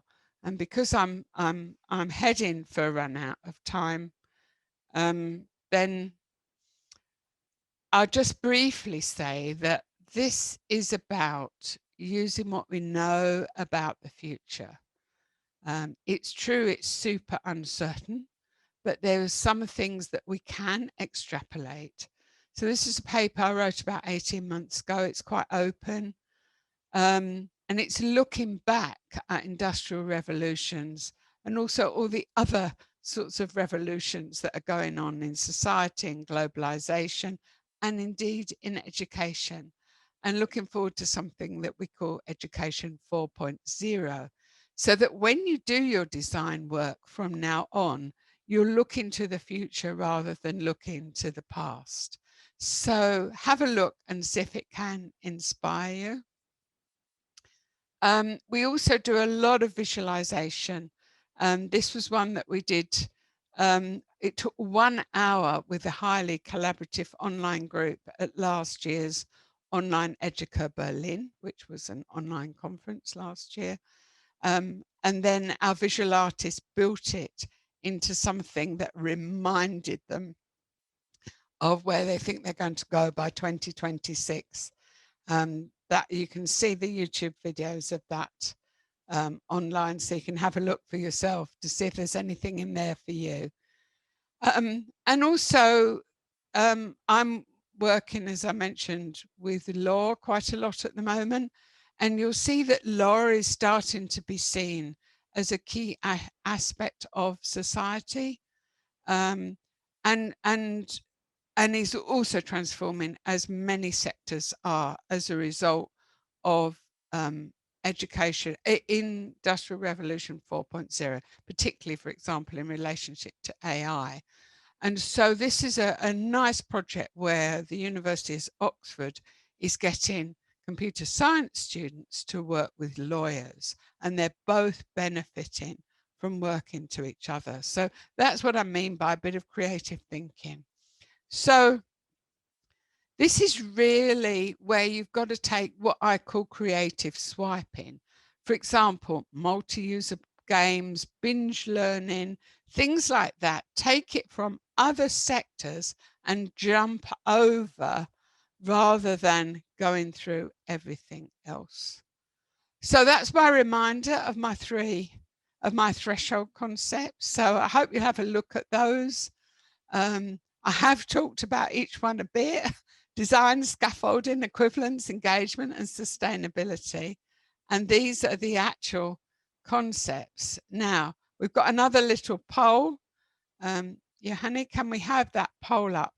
I'd just like to know which of those might help each of you to contribute to your preferred way forward in the post-pandemic. Anything that's meaningful for you. Thank you. We're going to have a look at the poll. Design thinking is slightly winning. Design and engagement are the most important to you. Still changing. Still, design and engagement still just ahead. If you're betting, you would bet on that. Any more? No, still a few more coming in. So I have to say that design thinking and engagement are the two that most people, sort of 33%, 27%, with scaffolding learning close behind. Equivalence doesn't seem to matter so much, only 4% of that, and futures less so. I hope more people will look at that futures stuff, though. It is pretty important. So it's a thanks from me for listening. Just to say, I've put at least some of these references in the end of the slides as well. So I'm sure it'd be pretty easy for someone to lift those out for you if you can't find them. But that's a thanks from me. And I started off by saying, grasp hold of that direction and let's fly. Let that be the end note, Gilly. Thank you so much for a very inspiring and interesting presentation. First of all, congratulations with your birthday last week. Next, I will say some of us has followed you for years, and it's a great comfort that you still seem to go back and revisit some of your early works and concepts and research to help us, as you just said, grasp the disruptions of current times. I will, as you just did, encourage everyone to go and visit gillysalmon.com and your educationoptimist.com as well. We won't pose any questions to you now, Gilly. I know that you will prefer a short break as well. So now it's time for a short break. Get a quick snack, refill your mug, don't open mailbox, don't return unanswered calls, and then we'll be back here for a panel discussion at 12:30. Welcome back, everyone. After a short break, it's 12:30, and we will close our conference today with a brief panel discussion. In our panel, we've got Sissel Kondrup and Daniela Tassit Hansen. We've got Gilly Salmon and, of course, Diane Laurillard to finish off the day. We'll just let's get right to it. I will start out by asking each of you one question that has been written in the chat during the day.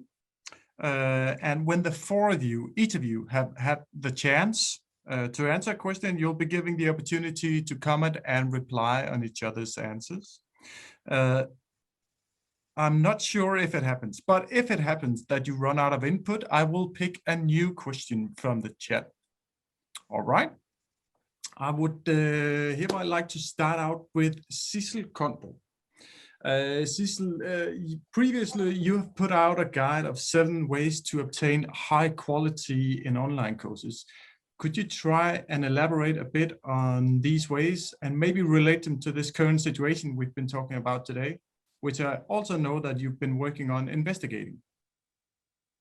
Yes, I would like to do that, Sam. Thank you very much. First, I would like to thanks for the opportunity to be in such a great company today and for all the inputs from the chat and for the keynote so far.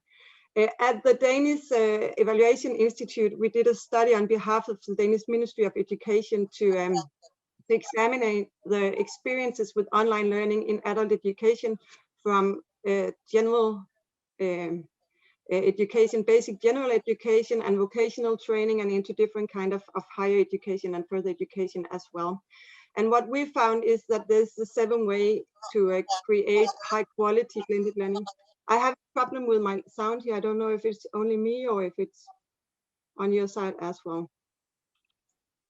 Okay, probably not. Okay. And the first way is that it's really, really important to clarify the participation prerequisite to participate in online and blended learning courses, because it takes other prerequisites that in normal on location courses. And then it's really, really important to onboard the student and introducing them thoroughly to the online learning spaces and the virtual classrooms. Thirdly, it's really important to create strong relations between both the students and the teachers, but also amongst the students in the virtual classroom. And it takes a lot of effort to actually create and scaffolding these relations. Then it's really important to ensure continuing and timely learning support through different kinds of feedback and feed forward during the course. And then to develop learning activities that it invites students to actively engage with the subject and with each other. And then lastly, it's really important also to support the teaching and trainers in the designing of the new classes or courses. And it takes actually a great institutional support to do that. And we can see that also in the current situation, because we just evaluated the experiences from teachers in general adult education and in vocational training during the lockdown.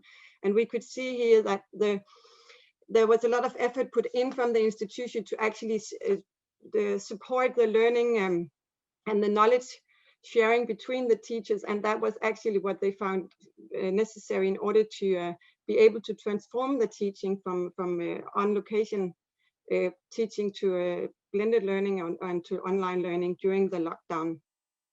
We could see in the start, especially in the general education, they were quickly to transform from normal education and into online learning, because a lot of them had experiences in working with different kind of learning management systems in their teaching already. But while in the vocational training, there was a lot of postponing of courses, especially also because there the courses is blended between practical and also theoretical elements within the courses. But there's been a lot of effort putting into actually developing new online programs, especially within the theoretical learning. We can see that the learning curve has been really steep, both amongst institutions, but also amongst the teachers during the lockdown. And we can see, and that's coming back to one of Diana's question about what kind of teaching has been provided during the lockdown. We can see that over time, it has been changing from more traditional, or maybe more, what can you call it, giving information and then having the students to work with small projects themselves, into more interactive kind of teaching during the lockdown. Because in the start, most of the teaching was provided during learning platforms, but more and more they were integrating also conference platforms in the teaching. So you can actually see this transformation through and over time through the lockdown.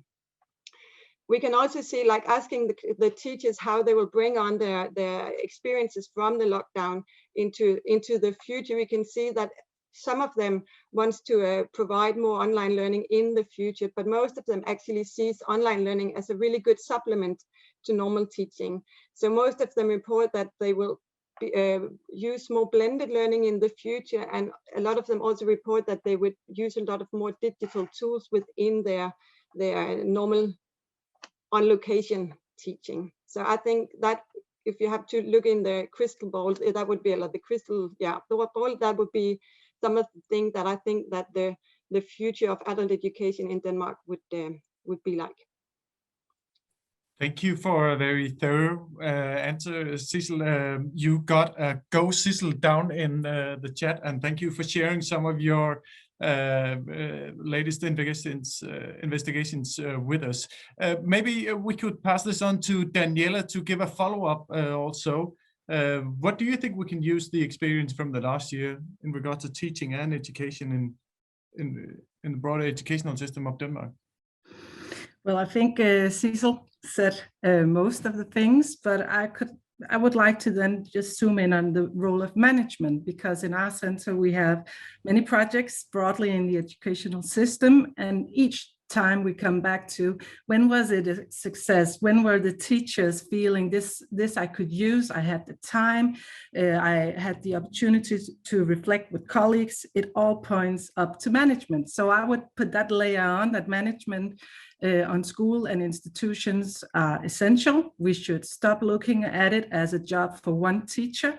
It's a job for the entire institution.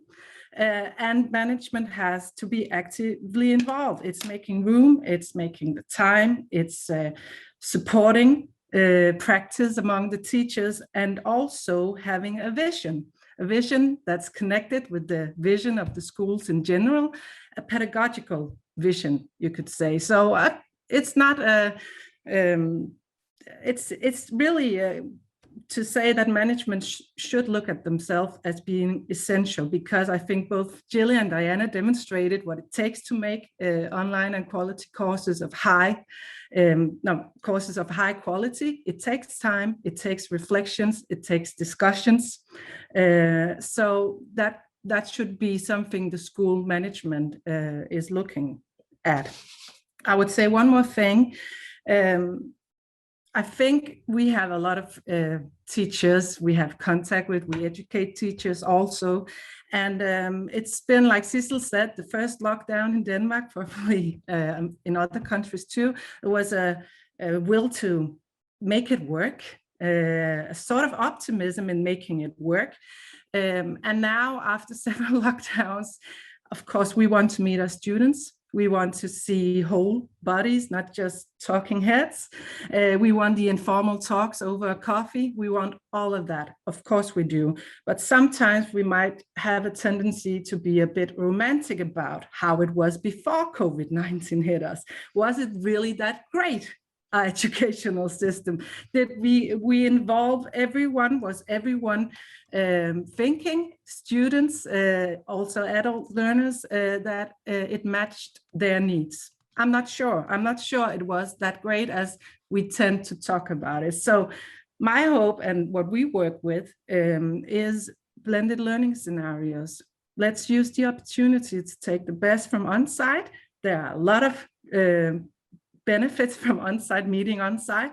And let's also take some of the things we noticed work. For example, online guidance has been a big positive, seeing more of the quiet students. So when that's said, I'm hoping we are looking at more blended learning scenarios, and I hope management will be very actively involved in making the space and the room and the time for the teachers. Yeah. Thank you very much for putting that to the point. I saw a bit of nodding at the other people of our panel. So of course, you're welcome to follow up on some of Cecil's and Daniela's points. I would like to go on with Gilly, because you've gotten quite a lot of comments and questions in the chat, and I see you are actively answering some of them. I think it would be great to just touch upon a question posed by Lea Lund Larsen. As you mentioned yourself, Gilly, your 5-stage model is grounded. It builds, as far as I understood it, on experience from real teachers. In Lea's group, they had a bit of concern about this, the relation between the design paradigm and our, how could you say, like subject neutral models, and then the absence of content and curricula in the vocabulary about learning and design. Can you comment on that, or maybe answer, Lea? What is the relation between what we would maybe call subject didactics and then these models for designing learning? I need to check I've understood the question right, but just to say on the 5-stage model, it was originally researched with students. In the early days of online at the Open University, the business school students, they were all first year MBA students. It was a long time ago, and we had about 7,000 of them, but around 1,000 had access, usually at work, to online networking. So we provided quite lightly opportunities for them to engage with each other, and then looked at what happened. I'm not actually sure anyone would give me ethics approval to do that these days, but it was a long time ago, so I did. It was after that that I turned it back into a staff development model, so that teachers could understand what students were likely to do with the opportunities and reinforce those aspects that were beneficial. It was actually, as I mentioned, after I published on it, that people were seeing it as a course model. So it was always, if you like, didactics or subject free. Now, the way that gets built in is through collaboration. So generally in a Carpe Diem workshop, which is what we call our collaborative design workshops, you would always have the course leader. You would always make sure that you've got the learning outcomes. They will have had opportunities in advance to explore threshold concepts for them. So that's represented by the in-depth and tacit knowledge of those people. We then lead them through a very rapid and agile design process. I mean, originally Carpe Diem was called that because it was called Seize the Day, and we did it in a day. They were typically long days, starting early and finishing late. But now we can go through that whole process in about 8.5 hours, which is divided up in different ways online. So to date, nobody has come along and said, this simply doesn't work for X or Y, because they are representing and they put in what they think is appropriate to them. And the inquiries about if you're blending what has to be done online and what has to be done elsewhere, we give them a range of opportunities and they decide where they put that in the story. So, you know, it is their story. It's their story, really. It's the course leader's story with the understanding of where they're going, but with the support of technical people, librarians, pedagogists, all to help them do that bit of thinking. And generally speaking, it's transformational within the first hour or so. So also to answer somebody's question, you know, it isn't a long-term aspect. I mean, what we get most of all in feedback is it was the first time that I had that kind of intensive help, but with super respect for my knowledge as the academic and the leader in the field. And all great leaders, you know, need a fantastic team around them. So that's how you do it. Yeah. Thank you, Gilly. I think that responded to Leah's comments very well. Diana, I would like to get you a question from Malene Balding. She writes, I've signed up for the course and enjoyed the learning designer. However, for me, the design process starts in the participant's daily life, not in other teachers' designs. Do you see what Malene is touching upon here, and do you want to reply? Absolutely, because what the teacher is doing is responding to the experience of being with learners, of knowing a lot about how to teach and the particular part of the curriculum you've got to and so on. So, of course, it begins there when you're thinking about what my students are going to need. But my argument is extend that to also looking at what other people are doing in the context of trying to do something a bit new and different, because that's when you're exploring pathways that you haven't really got a great deal of experience of. And that's where I drew the analogy with the way in which the scientific and scholarly community works, which is to build on what other people have done, don't just launch in and assume you know how to do it. So having the means to see what other people have done, and if I might sort of have a kind of starting point for something new.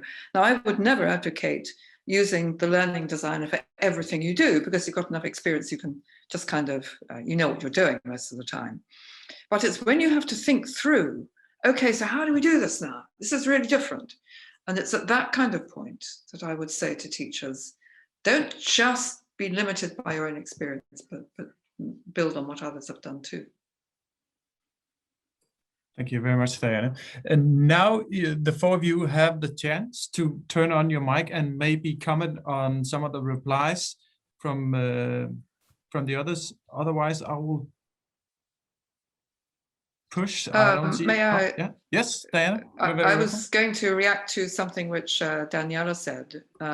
Please. Because you were talking about school management must look at the workload issue for teachers, I think, and what their role is in particular.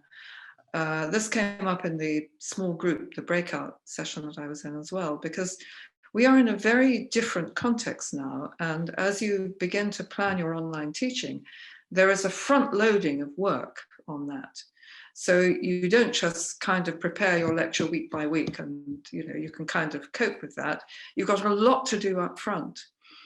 And if it's planned right, and if you're really taking advantage of the digital environment that we're now in, then you can get some payoff with that later on, because you can adapt those resources quite readily to other situations, for example, or you can design ways in which students are working away from you, but you're supporting that working that they're doing. So you're guiding them when you're not with them.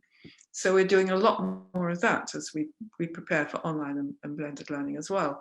So there can be a payoff, but that whole process has to be planned. It's completely different from the way we've always worked. So this is what managers who, maybe they taught some time ago, but they're not teaching now, they won't have that experience. So they won't be able to lead it. So in the chat where somebody was asking you, Daniela, I think, to explain, so what exactly do managers do then, is I think they have to listen. They have to listen to the teachers. And especially in universities, we have very managerialist universities now, in my personal experience. And I think it's less so in some of the Nordic countries. And I think teachers may have a more powerful voice within their institutions. But I think what that means is that we do have to be absolutely certain that we're consulted and play a very active role in the way in which each of our institutions moves forward in this, because the managers don't understand it. They haven't experienced it. They don't know it. Thank you for putting a very important point to the board. Can I add something to it? Of course, you're very welcome, Sissel.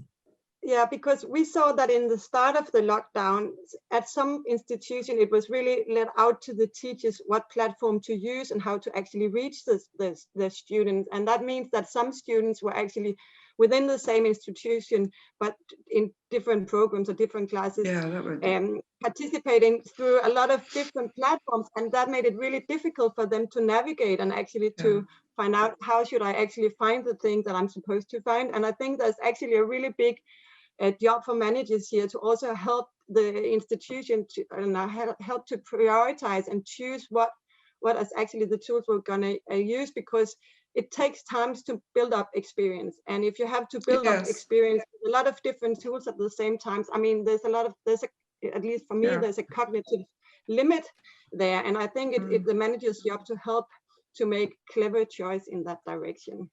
Yes, I entirely agree. You're talking about utilities essentially, and it makes no sense at all for me as an academic to be saying I'm going to go with this electricity company and choose your own. It's like that. You have to decide as an institution, what is our VLE going to be, for example. And at our university, we have a range of tools which the IT department supplies us access to.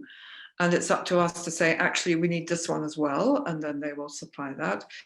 That does have to be provided by the institution. I completely agree. But again, they have to listen to what we're saying about what we need. Could I add something, because I saw you, thank you for answering, Diana, your answer for Ben was perfect, but I'm a bit provocative. I could say management has to think of it not as an economical exercise, it's a pedagogical exercise we're doing. And that's not the job of one teacher, that's a job for the entire institution. So there's support, technical support, the choosing a platform, but there's also what pedagogies do we have in play? What do we want? How do we reach the quality that we have in other on-site courses, for example, or even, as Gilly said, even better. So it's more maybe also a mindset of thinking about online blended learning courses. I think there are many great examples of blended learning courses. Diana showed it, online courses of very high quality. But initially we have the workload here, and then hopefully the curve goes like this and even it's out. Yes, I agree. But this is quite a long process for doing that. And managers are not close to that process. This is really the topic for another conference, I'm afraid, but we've been developing another tool, which is a tool to balance out, to look at the balance between the teacher cost and the learner benefit from a blended or an online or a wholly face-to-face course. And in terms of the benefits of the learner, what you're looking at is the variety of the learning types which your course will offer, and the amount of flexibility students have. And from the teacher's point of view, it's looking at how much time do I have to spend on developing this course right now?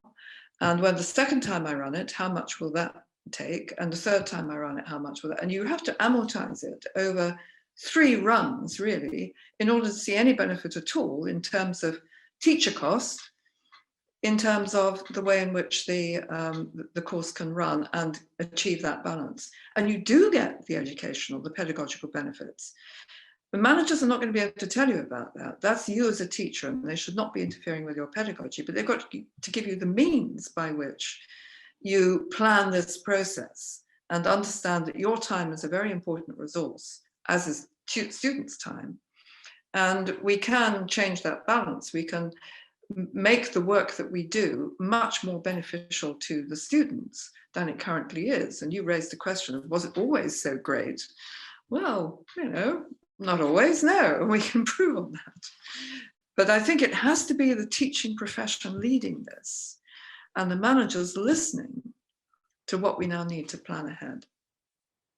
Thank you, Diana. A very important message to take home from this conference today. As I predicted, not many inputs are needed, but I still want you to just come around just one more. I want to make a shift of focus into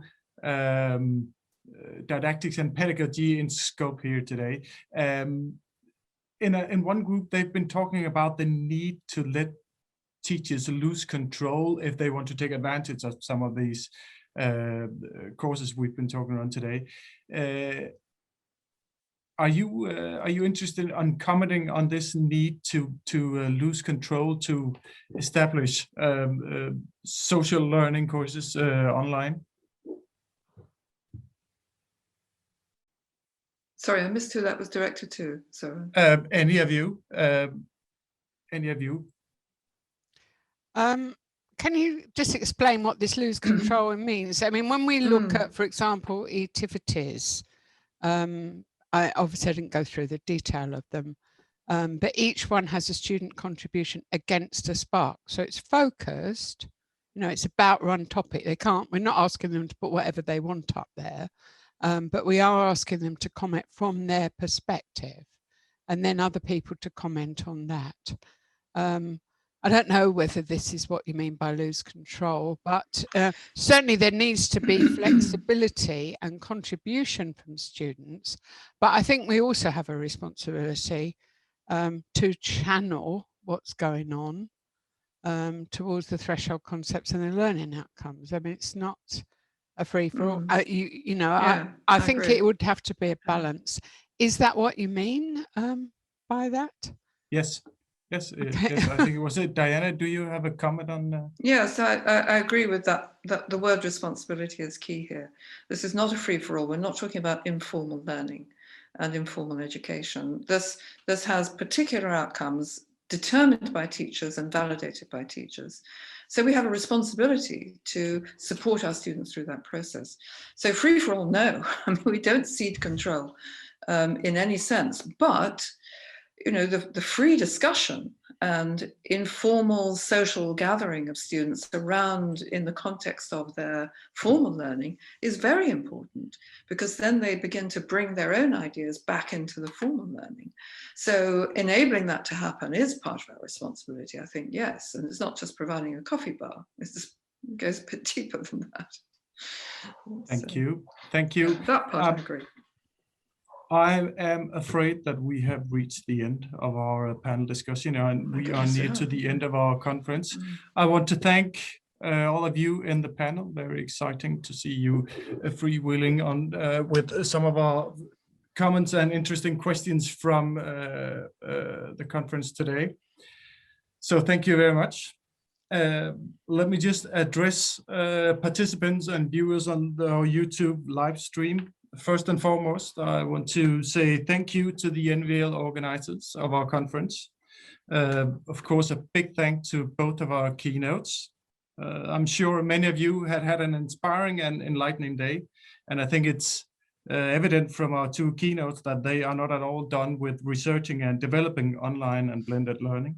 So I encourage you to go on Twitter, on LinkedIn, and connect with Gilly and Diana. This will keep you in the stream of what they will continue to contribute with in the months and years to come. I also recommend you to go and visit the NVL website, nvl.org, to find more inspirational material about adult learning, future themes and events. And then we hope to see you again at some of these future NVL conference and events. All I want to say now is stay safe and take care of each other between now and next time we meet. Thank you for showing up today. Thank you so much. Thank you very much for the organizers and all the participants. It's been really interesting. Thank you. It's been great fun. Good luck, everyone. Look after yourselves.